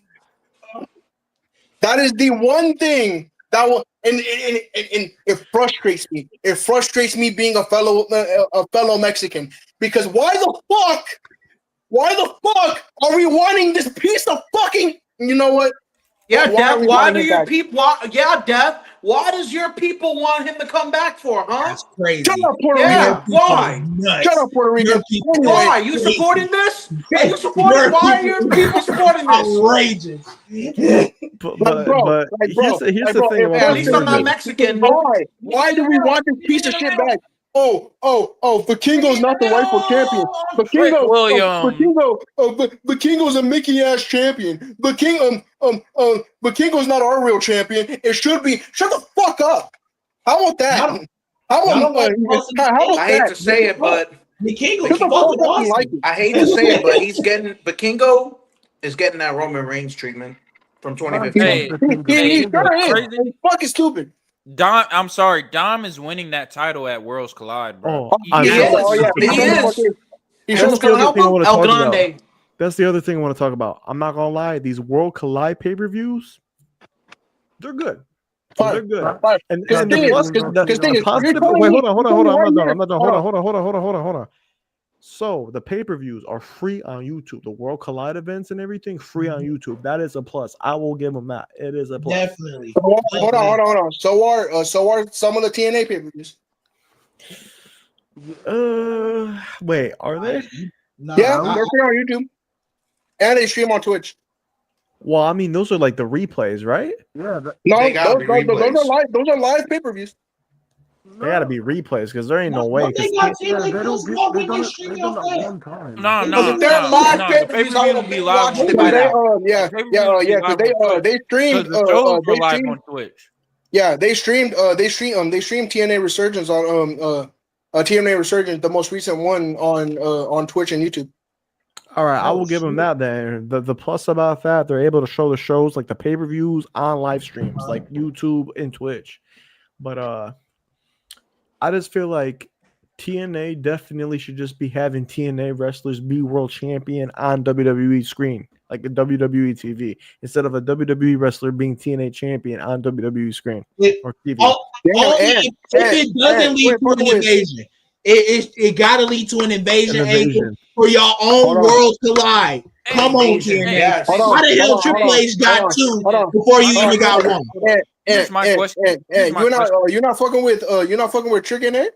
Hey, Hell and here's no. my question. Ew, don't you ever say that again. Hey, here's my question. Who defeats Trick? Who defeats Mike Trick? Santana. Mike Santana. It has to be Mike When is Santana. that going to happen? Mike At Santana. Bound It has for to be Glory? Mike Santana. About that's the only chance. That's the only. If they don't do it, I'm sorry. then They it's fumbled fucked. the bag at Slammiversary. They really won did. at They really Slammiversary, did. bro. That Bro, I'm should've telling you, won it. open Truly. layups that they keep missing. They're pulling the Brandon Jennings, bro. Open layup, bro. Come on. But what else do I got to say about this? Now, what sucks is them firing Scott D'Amore. I hated that. If they had kept Scott, Fired Scott D'Amore. That was if they had the kept fuck. Scott, That was the this worst thing they TNA and could have ever WWE done. merger would be so much better because Scott D'Amore would have knew how to work this shit. He would have been knew like- what to do to make sure TNA don't look like some hoes. He would have been like, all right, we're making them champion, then we got to make this guy NXT champion. Like, we'll say, for example, Trick Williams, TNA champion. They could have made Mike Santana NXT champion. Now I would have said Moose. Right. Moose, Moose, that's true. Moose. Yep, I will get Moose. I mean, because again, you got to think, who the fuck is going to defeat Oba? I ain't gonna lie, nobody can't touch Oba. Somebody got to get that North American bitch then. I can't lie, nobody touch Oba on that Mike TNA Santana roster. or Trey Miguel. Oba's pulling Y'all that better Oscar. get that North American title then. If he was, Pulling the Oscar. if he was healthy and if he was good, if that injury never happened, Chris Bay, that would have been a perfect person. Perfect person. Perfect. You know, I'm glad you know what the North American title is for, though. I'm No, at least you know exactly what that North American title is for.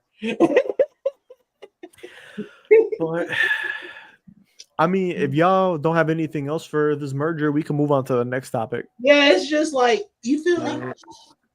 It'll be better. Yeah, It'll be better. yeah, It could yeah. go so much better. Honestly, But all in all, it's okay. honestly, what is more fickle, Mexican fans or IWC fans? Let's keep it a bug. I Both. wouldn't know. Both, either way. I wouldn't know. Well, at least we don't. At least the IWC don't care. At least the IWC doesn't want Del Rio, but the Mexicans do.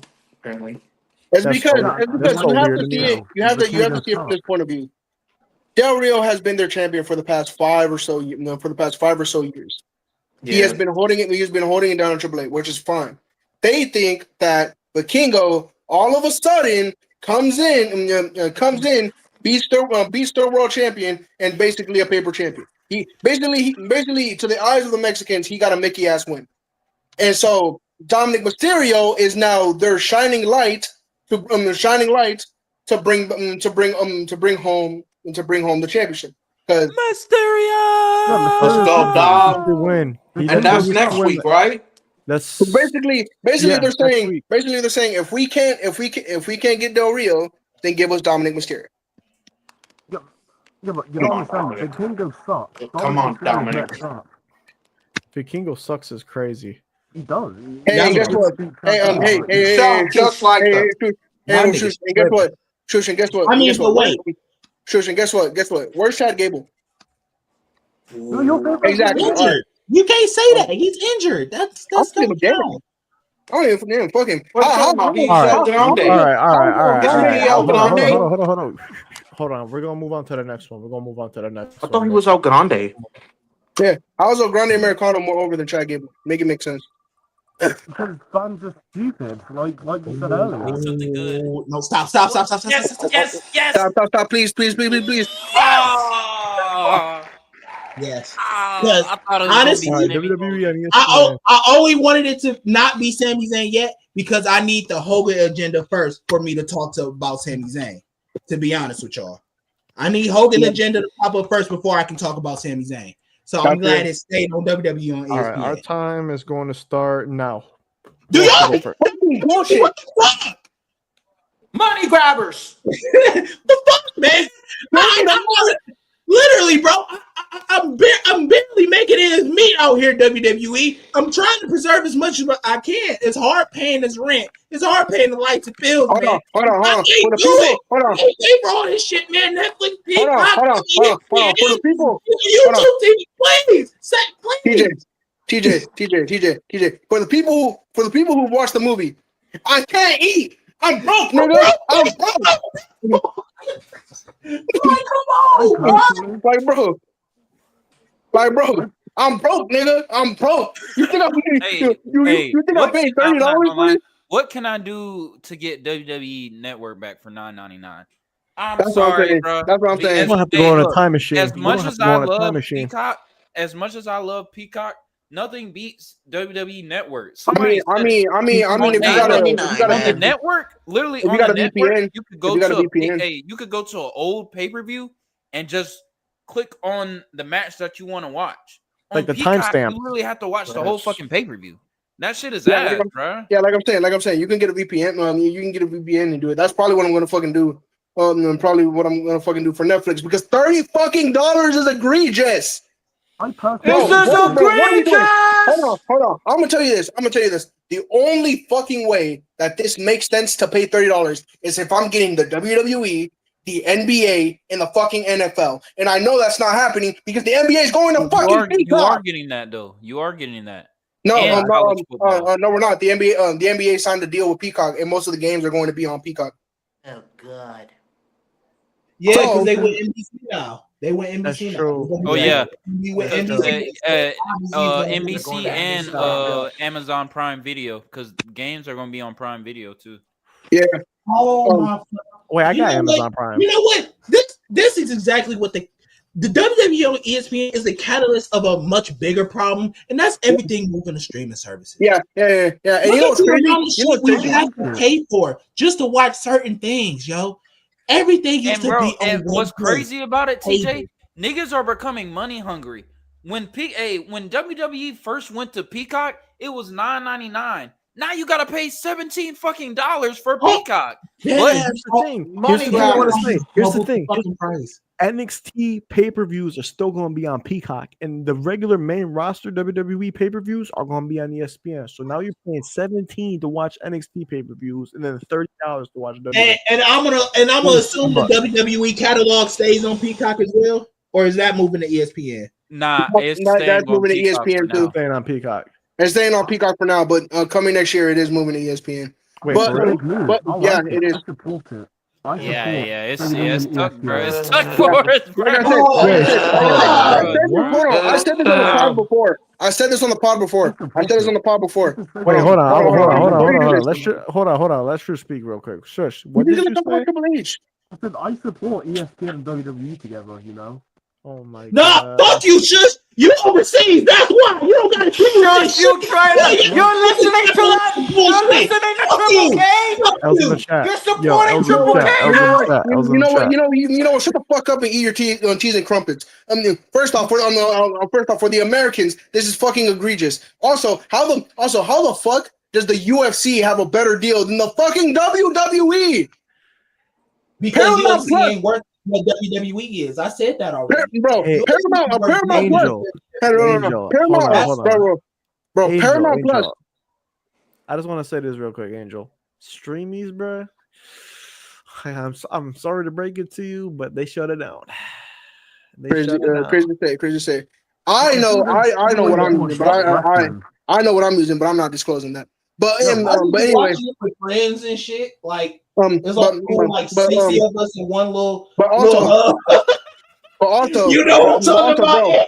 bro. You want to know, bro? You want to know, you want to know how much, Paramount Plus subscription is compared to ESPN? $10, and you can watch every single UFC pay-per-view, even the new ones coming up, for $10. I have to pay $30 to watch fucking WrestlePalooza. And WWE in a whole, like, get the fuck out of here. I have to pay $30. I have to pay $30 to see a guy who's about. Can I also say Hold on.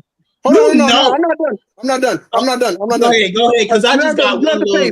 No, you have to pay $30 to see a guy who's about to retire and a guy who has a legal fucking allegation. Why? Why are we doing this? What I will say is, this is this whole shit is a TKO driven thing because look at the name of the event, WrestlePalooza.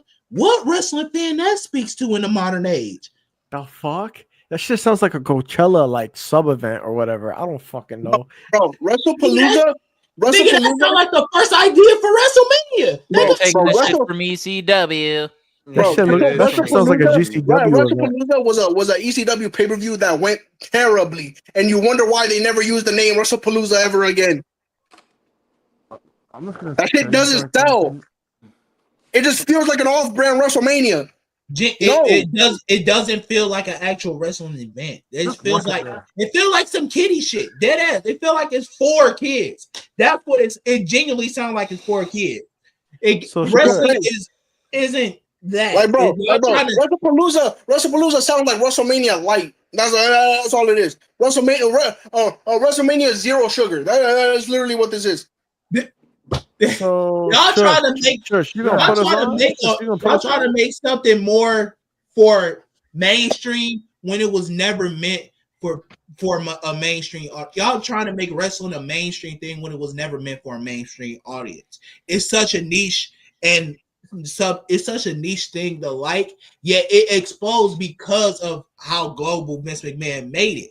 Yeah, it's weird.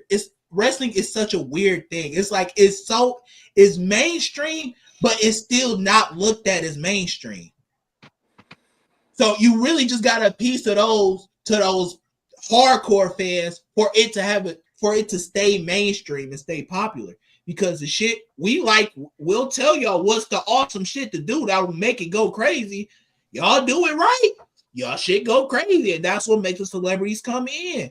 But when y'all listening to people who don't give a fuck about the product, who just want to make money, this is the result you're gonna get. Shafting your fans for $30 a month to put on a 0-calorie WrestleMania. All What I'm are going you to say gonna is say, man? this. If they're making this card stacked, we'll say, for example, Io Stephanie to crown the new Women's World Champion, Brock Cena, the potential mixed tag team match between Punk AJ, Rollins, Becky, they need to go all out. They need to deliver every single match. There should not be a disappointment. For $30 a month, for this to be the Kickstarter, they're doing it early because originally they were supposed to have this in January. This was supposed to start in January. Now they're like making it early, happening in September. Man, they need to go all out. All I'm going to say. Yeah, $30. And it's happening. That was funny. I was saying, hey, no pun intended. No pun intended. But they need to really put on a spectacle, bro. Because And I'm said telling they you gotta right go now, all out to be all out. You have to go all out to be all out, baby. they Like I said, I'm telling you, because people that spend 30, people that spend 30, bro, and they get a disappointing pay-per-view, yeah, it ain't gonna be like I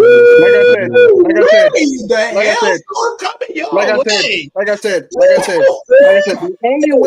only way all out works, is that Edge and Christian nostalgia better hit like fucking crack. And that's what that's what I'm saying. If it wasn't him with the Kip Sabian and Luchasaurus match, y'all niggas finna get like the greatest, like what's gonna feel like the greatest tag match of all time with FTR. It's fucking FTR on the other side, and Edge and Christian ain't no hoes. They still can do their thing at this moment. This match is gonna be fire. FTR literally trained Edge again when he was making his return. Like I said, you have two. You have two things you can do. You can either have them come out to their old school Edge and Christian theme song. You think you know me. But or you can have them, because they actually did come out to this once. You can have them come out to Edge's 2000 theme song and Rob Zombie. Which me personally, I think other than Metalingus is one of his best songs. Yeah, Mama Rango on the 95. Take me to the hotel room. Like, bro. That shit was fire. But like I said, this has to hit like crack. And they have to come through the crowd like they did back then. They have to hit this perfectly. They have to hit the marks. They need the glass. And I tell you, no, hold on. I have my phone on the charger, but I'm gonna turn my camera on for this. They better fucking do the 5-second pose. I swear on my fucking life, they better do the 5-second pose, or I'm not watching it. I ain't gonna lie. Can I say I don't want to see neither of that, because it's genuinely gonna be out of character for both people right now. Mm-hmm. The shit they're doing right now is exactly who they should be as Cope and Christian. And to be fair, they did do it in all in.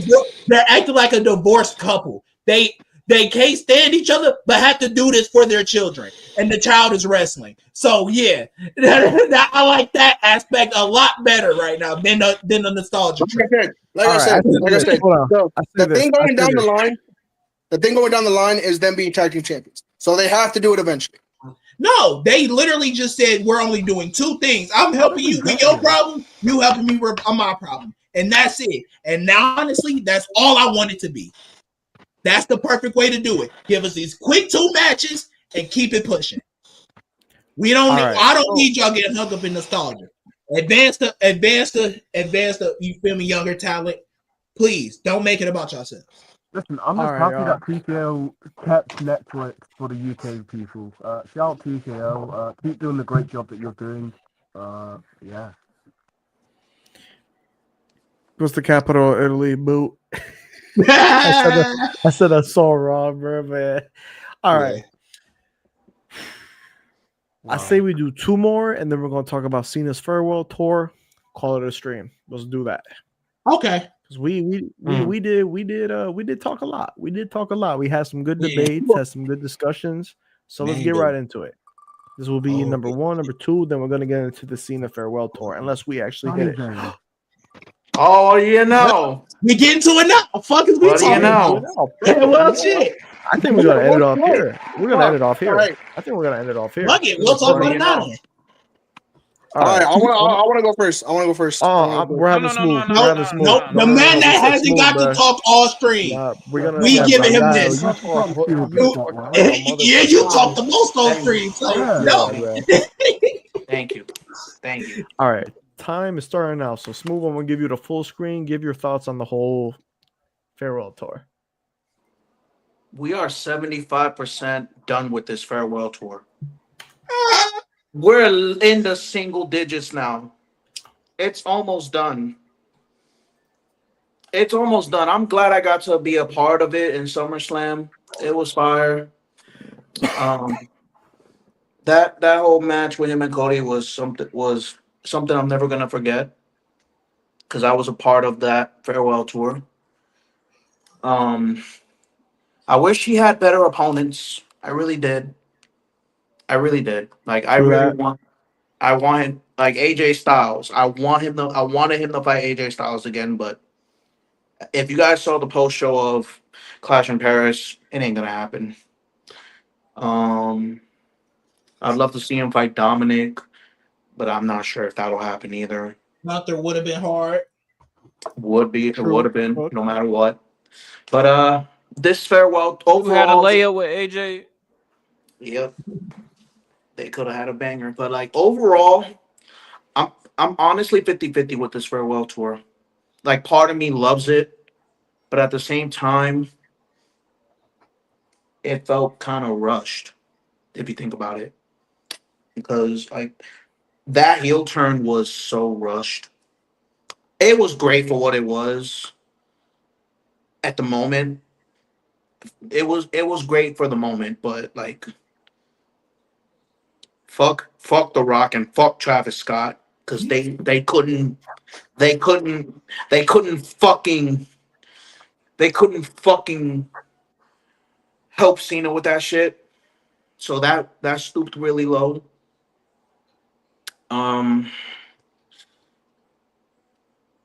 I love seeing Cena as champion again, man. Seeing John Cena as as the champion in the big 2025 match. It really did. I'm glad he broke Ric Flair's record. I got to see him. We all got to see him put some fight past rivalries he had with Randy Orton and CM Punk. That was fire. He had closure with R-Truth. And all I really gotta say is thank you, Cena.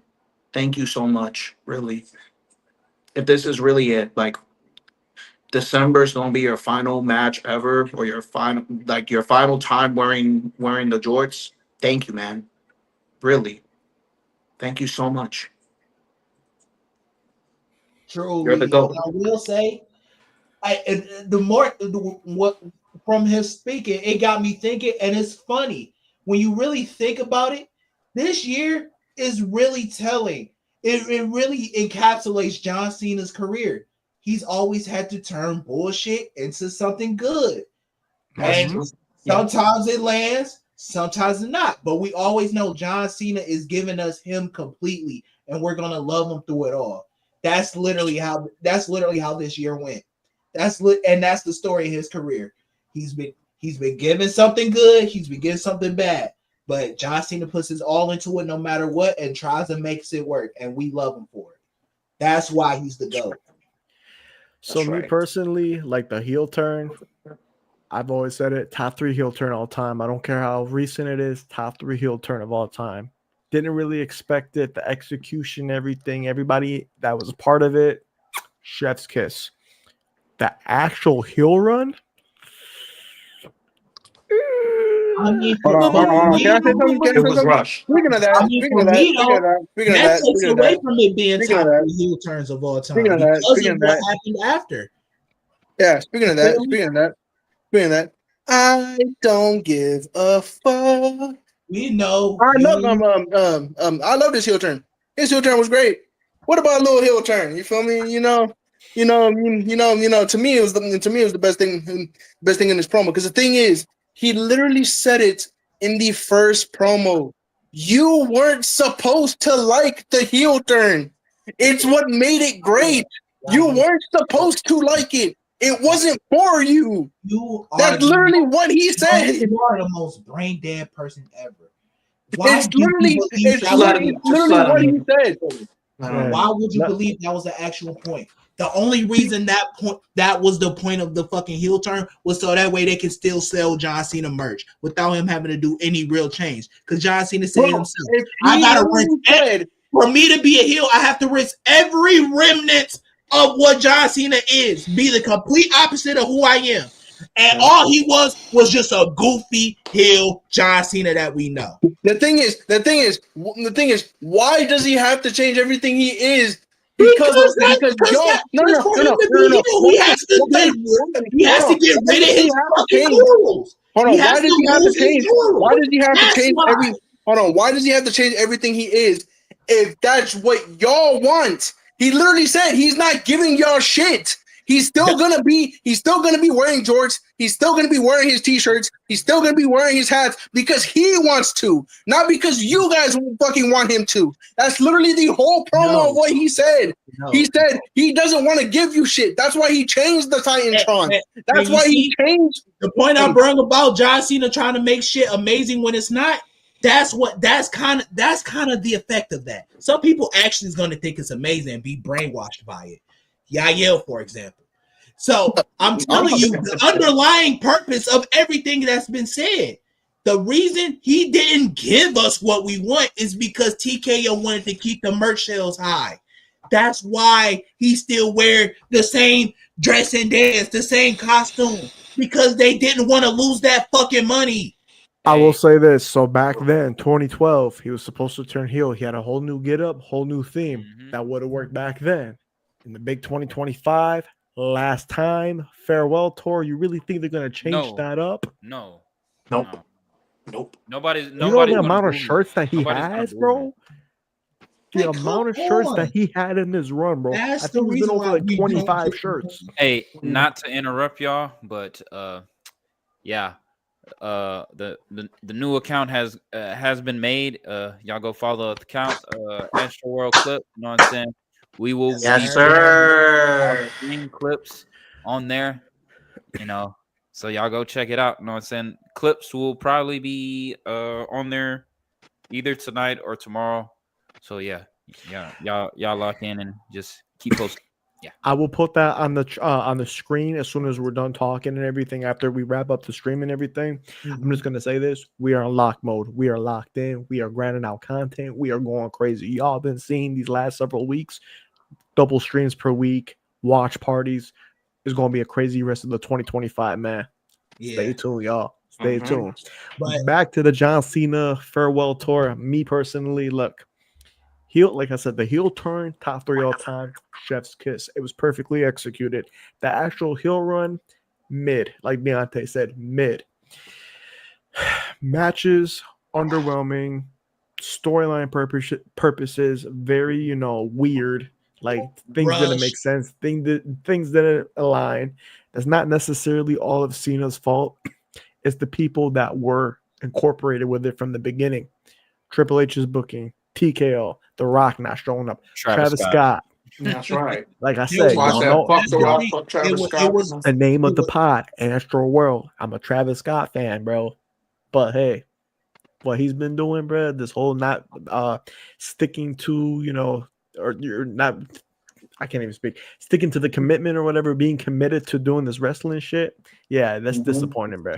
Disappointing. Which is why he's not in the game. I'm gonna be honest though. I agree with y'all. I did love the heel turn. I've been wanting to see a John Cena heel turn since literally after he lost to The Rock. 2012, I yeah. thought he was gonna turn heel. Yep. That shit didn't happen. And then come to find out, once I got older, I found out he was supposed to turn heel, but the shit didn't happen. Now doing this on his retirement run, it was kind of underwhelming because it's like, yeah, nobody's going to boo John Cena, who's literally the greatest of all time in his last run in fucking wrestling. Nobody's going to boo him, bro. And y'all didn't make it to where they could really boo him for real. I mean, look. Don't get me wrong. Don't get me wrong. The international crowd, they booed him. Like Belgium, they booed the fuck out of him, and it was incredible. But the American crowds, they're nah, man. And it failed tremendously. That's like asking to boo Rey Mysterio in his final year. Ooh. And to sum it all up, the purpose of John Cena's heel turn was a cash grab for TKO. Yep. They wanted to do something that we all been wanting for a long time. They rushed it and made it sloppy as ever. But John Cena is John Cena. He made it as good as he possibly can. And then once they realized they fucked up, they out of nowhere wanted to switch him. And now he's back face and giving us the John Cena we've been wanting for his final run. I'm gonna say this: the face turn. I'm glad they turned him back face before it was the end. So glad. Because some people are like, oh my God, they changed him face that quick. Yeah, they needed to do it now or never because honestly, that heel run wasn't going anywhere. So I'm glad they did that before the match with Cody because look what we got with the match with Cody. And then we had the match with Logan. I'm not going to lie. That match cooked. I can't lie. That match cooked. But John Cena. But we didn't talk about Logan, but we already know. We know who did better. Hey, what were the topics that were left? Oh, that's a good question. Yeah, you know what? Let's speed run through it. Let's speed run through it. We can do that. There's some we just can't speed run. I'm just gonna let you know that there's some we just can't. There's some that's literally just impossible to speed run. Yeah, I'm gonna be honest. Yeah. I'm not gonna lie. What was she? I'm not gonna lie. We should talk about. I think let's talk about Sami Zayn, probably Seth Rollins / Vision, and Logan Paul. I think those are the last three, and we can call it. For me, it's like I can do Sami Zayn, but if we're not gonna do Hogan's agenda, because they both kind of feed into each other for me. So yeah. I think it's perfect to end on Cena, but if you we can do those three definitely. So because I could just explain my point on the Sami Zayn topic. So yeah, he said Sami Zayn, Seth Rollins, Vision, and what else? Logan Paul. All right, let's do it. Let's do Sami Zayn. Let's do Sami Zayn. We'll do the Seth Rollins Vision, and then we'll do Logan Paul, and then call it. Okay. Cool. All right. I'm not even gonna put a timer on it. I'm just gonna look at the time right now. So it's about to be 9:40. We'll end the conversation at like 9:45. Then we'll go 45, 50, 50, 55. Boom, boom, boom, boom. Let's do that. Yeah. Okay. So Sami Zayn. Shush, you want to start off? I'll let TJ.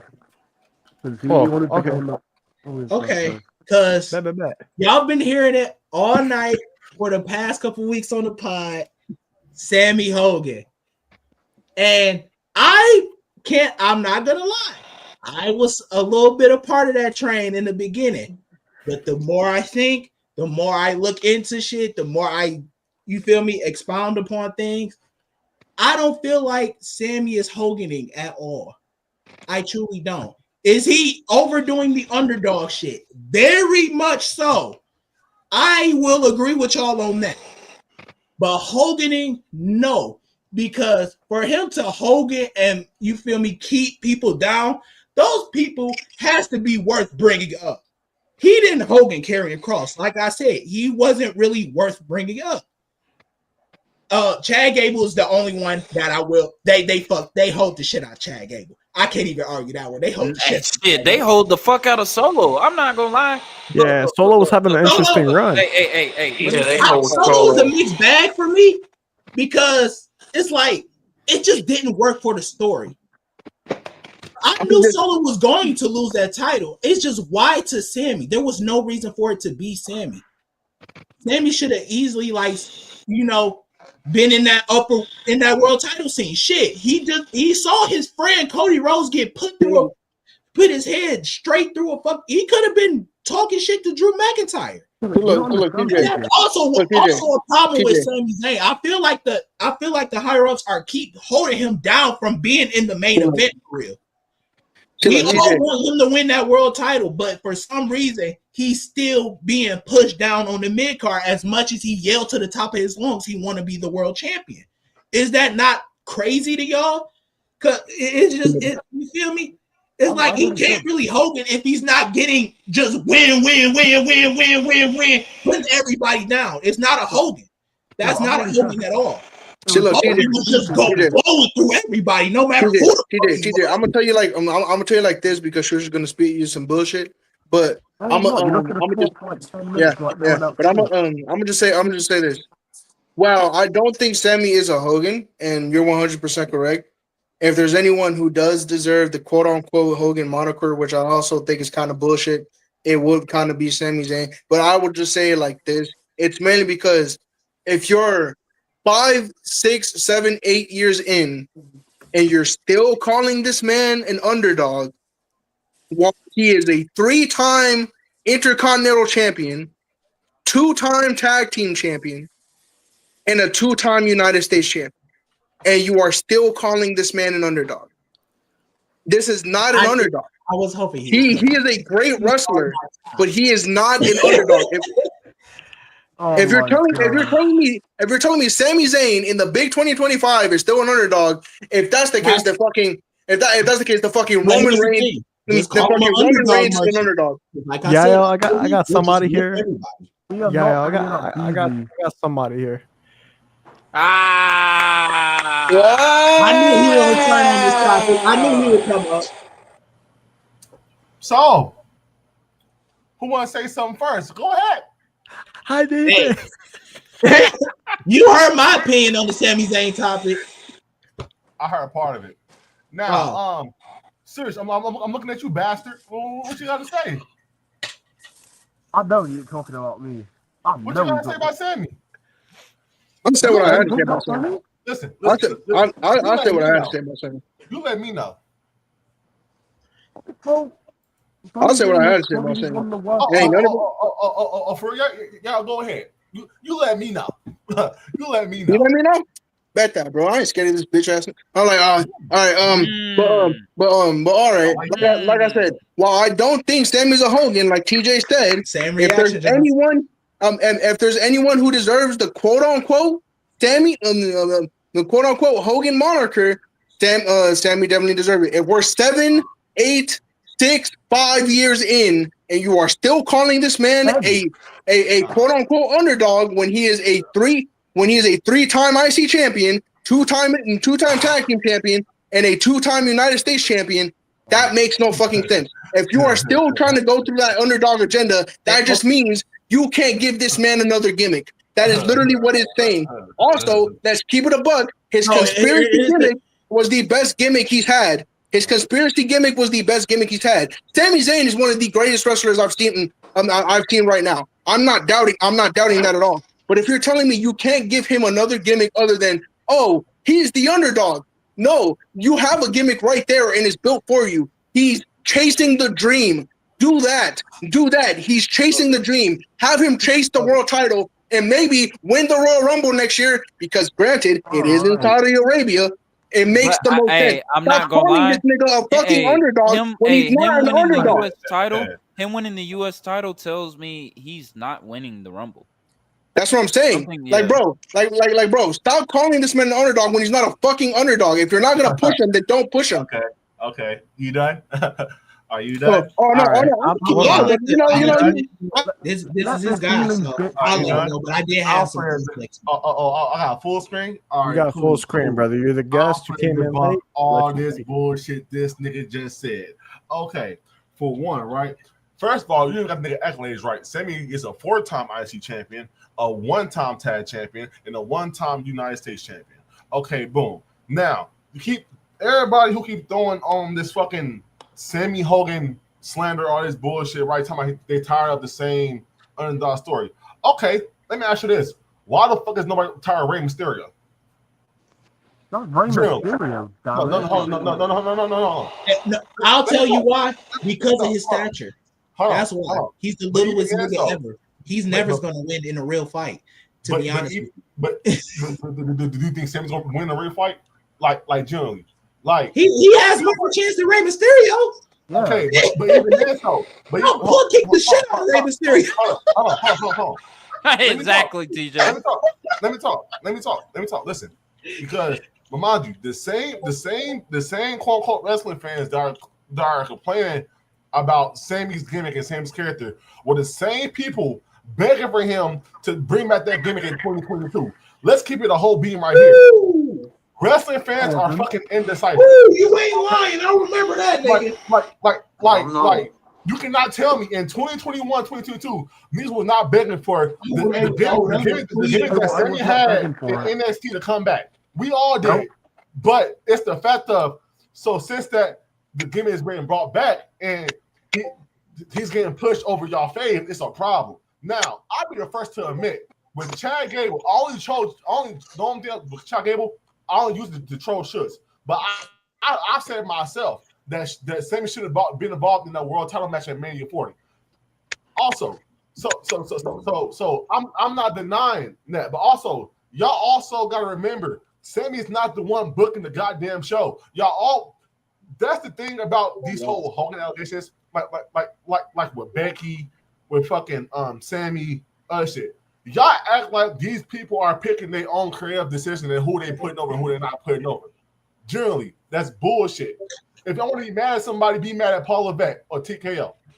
Now, do I feel like Sammy should have won the U.S. title? Of course, because it didn't make sense because of the story they've been telling for over the past year. But also, y'all keep acting like y'all are just indecisive. Niggas are just indecisive because you should have been here earlier, DZ. One of the topics was wrestling fans is stupid, and it was for me. Yep. So yes, I agree. Y'all can never make up your fucking mind. Y'all beg for something. And then when they finally give it to you, right? It's always a problem. It's every little nitpick here, this and that. Sami Zayn, in my opinion, besides Daniel Bryan and Rey Mysterio, is probably one of the greatest underdogs characters ever. Good call. But y'all think how long is he gonna be an underdog? Wait, I'm not done. How long is he gonna be an underdog? I'm not done. Didn't nobody ask for that nigga to beat Solo Friday? Didn't nobody ask for that shit, bro. Everybody was raising hell on that nigga Friday because that nigga beat Solo. And hey, don't get me wrong. Y'all take DZ got full screen. DZ got full screen. You gotta give him the full screen respect.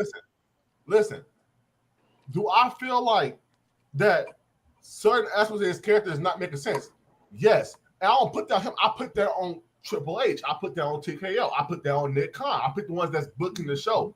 But also, it's also a double standard because we have these other underdog characters, right, that have a little bit more of the same accomplishments as Sami Zayn. Shit just goes, it's just all cool. But since it's Sami Zayn, it's a fucking problem. It's double standards. Generally double standards. Y'all mad because what? He took Chad Gable's storyline? Okay, whatever. That's not Sammy's fucking, that's not Sammy's fault. That's not on him. Y'all are holding grudges against the wrong person. Now, still cut Sami Zayn. Shut your bitch ass up, Black. He killed Gable's career. I'm sorry, bro. He killed Gable's career. Stop. He low-key did. I ain't gonna lie. That shit is because matter of fact, no, fuck that. Because let's be completely honest, right? Let's just say Chad Gable would have won Mania 40 and beat Gunther, right? Like I said, wrestling fans are so fucking indecisive. What if he would have had a boring ass title run? Then what? Y'all would have turned on him? Y'all niggas would have had turned. No, because I'm thinking real fast. Y'all niggas are indecisive. How though? I would have had turned on that nigga. I would have had that roster is way too fucking stacked. For Chad Gable to have a boring ass fucking IC title run when he's one of the greatest fucking wrestlers on that damn roster. Okay, that's cool. That's cool, but also at the same time, that shit doesn't mean nothing if he's not booked correctly. You can put anybody in that same spot. For example, niggas are calling Seth Rollins a fucking Hogan. But niggas was better for somebody to get a world title in fucking for the past couple years when it was 2023. It doesn't matter. It doesn't matter who's in the same spot. It's the same fucking status. It's always bullshit. You could be the greatest fucking wrestler of all fucking time.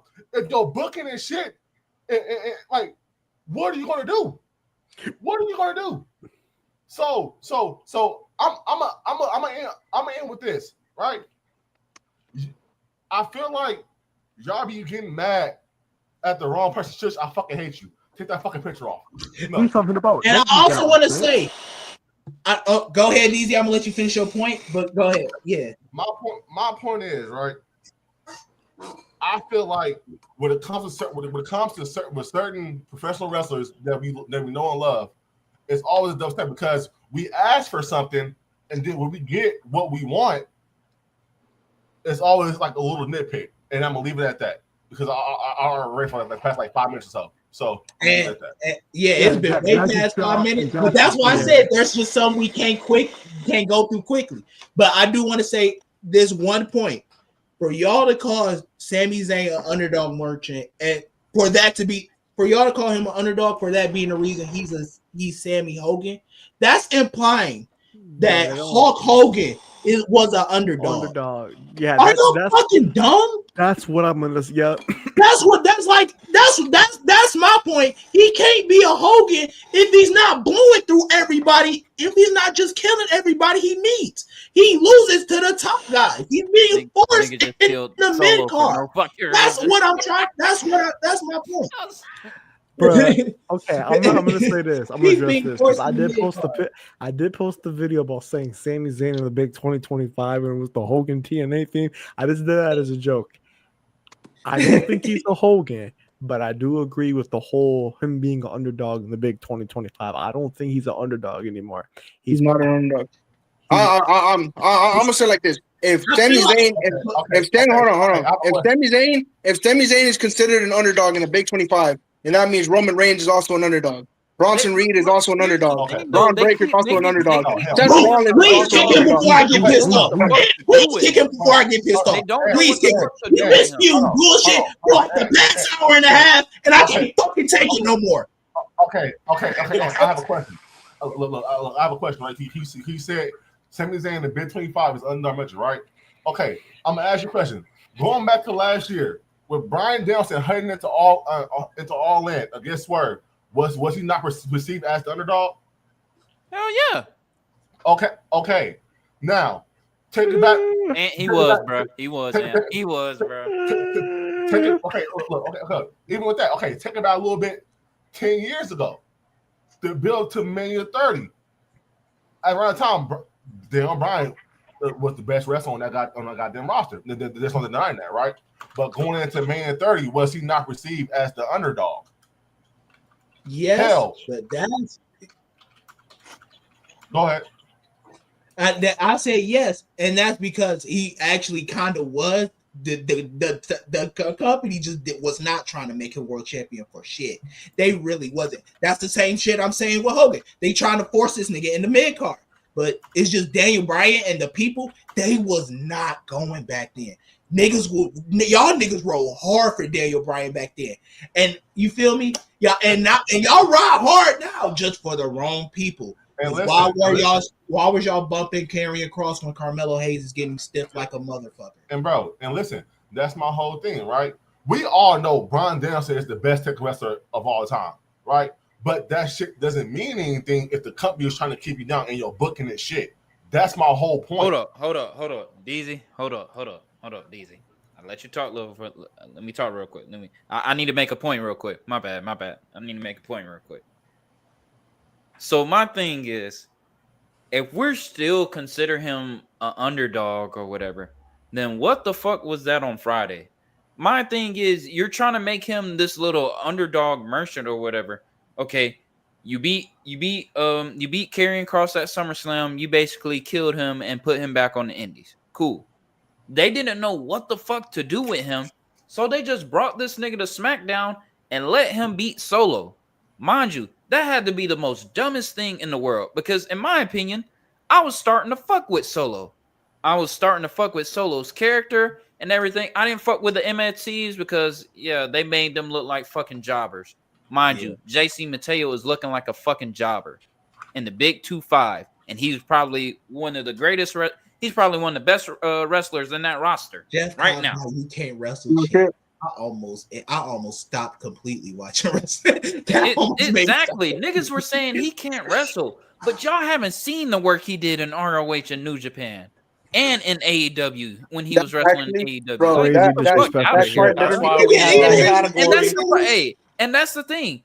Hey, wrestling fans are weird as fuck because these casual fans on the fucking SmackDown have never seen JC Mateo wrestle outside of WWE. Hey, bro, they've never seen Dumbass a New Japan motherfuckers, match in their life. They've never seen a New Japan match in their life.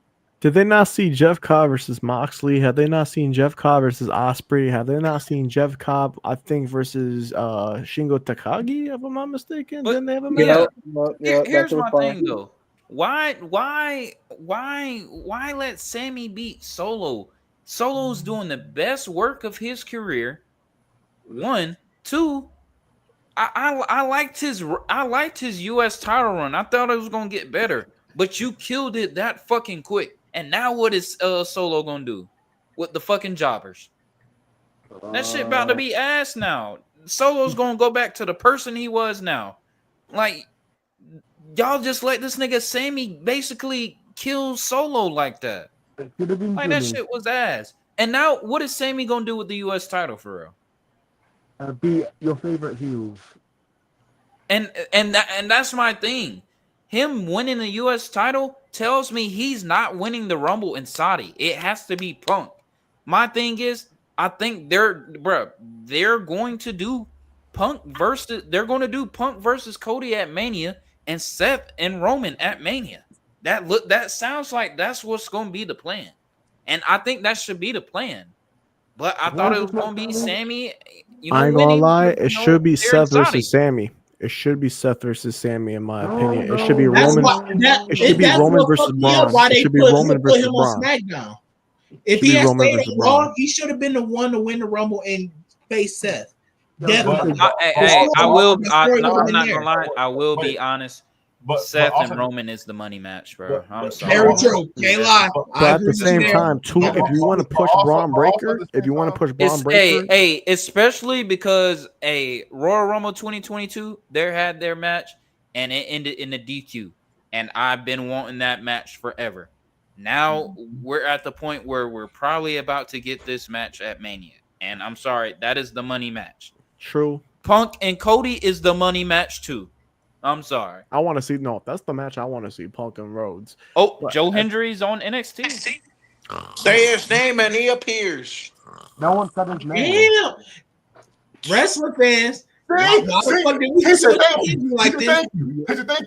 you. They're like, why did niggas just switch your injury like this?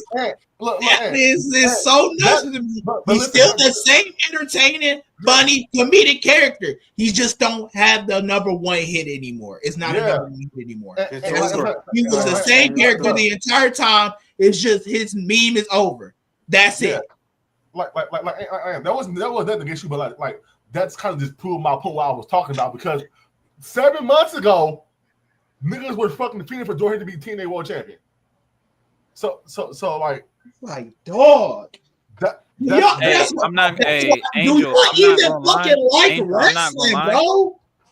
Jimmy beating Solo was never going to be the plan. I knew Jimmy was gonna come back to Jay somehow. The Usos were gonna come back somehow.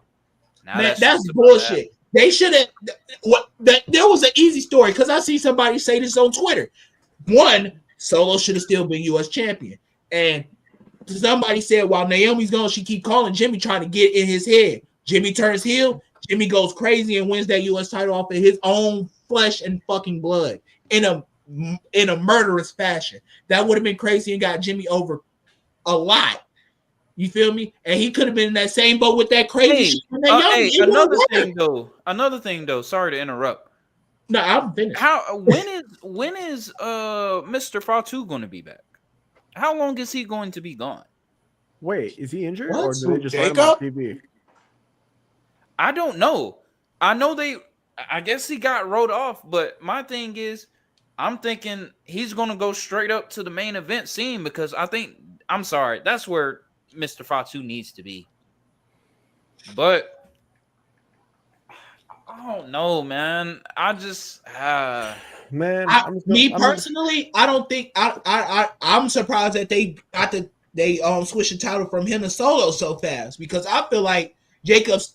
It's just right now with everything going on, there's no place for him in the upper echelon.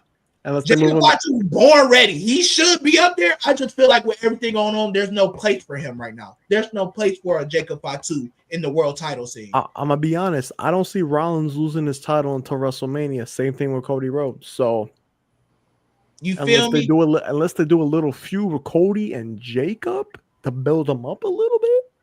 That's like why I say like he should have held that title longer and like still been in that like feel me upper mid card facing main event guys every now and again just to keep his name up with the top guy. And then once all the story and the dust settled from everything that's happening, then that's when you start giving him that fucking push. I'm not gonna lie, I've been missing him on my. I'm sorry, I've been missing him on my TV screen, bro. That shit has sucked, bro. He hasn't been on TV.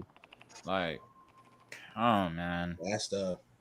But yeah, again, bro. This is the last thing I'm gonna say. This is the last thing I'm gonna say. That's the problem with WWE and AEW. You have these stacked ass rosters, man. You have these stacked ass rosters, bro, and people lose their TV time. But my thing is, you have your mid card champions and your other champions barely getting TV time. You know what I'm saying? Nah, I'll be seeing the fuck out of Kyle Fletcher. You barely see Julia. Hey, Angel said it. She's literally a backstage merchant. Like that is sad. And she's literally a top 10 women's wrestler of all time. Yeah, she is top 10 women's wrestler of all time. I'm gonna say her first. I don't care what anybody says. I don't know Julia's ball. You feel me? I don't know her ball back in. I wasn't there for it, so I think the greatest. I've heard, but you feel me? I don't know until I watch. I'm not gonna lie. I'm not gonna lie. In Stardom, she hopped in her duffel. Hopped in her I think she's the best Stardom wrestler of all time. But with that being said, W show, great conversations, great heated discussions, great heated debates. We're definitely going to do another one of these before the end of the year for sure, because we didn't touch upon a bunch of subjects that were on the wheel still. Logan Paul, Seth Rollins division. There's still a bunch of topics we got to talk about. But with that being said, thank you everybody for showing up and showing out as per usual. Next week, what are we doing next week? Wrestling Kahoot. We're bringing that back. It's been a minute since we've done that, so that's going to be fun. Till next time, TJ. For the last time for the next 4 weeks. Oh yeah, TJ's gonna be taking a little break. My work excursion. The schedule switch. So. Fuck, man. So for the final time in a while, it's Antstroworld. Who would you like to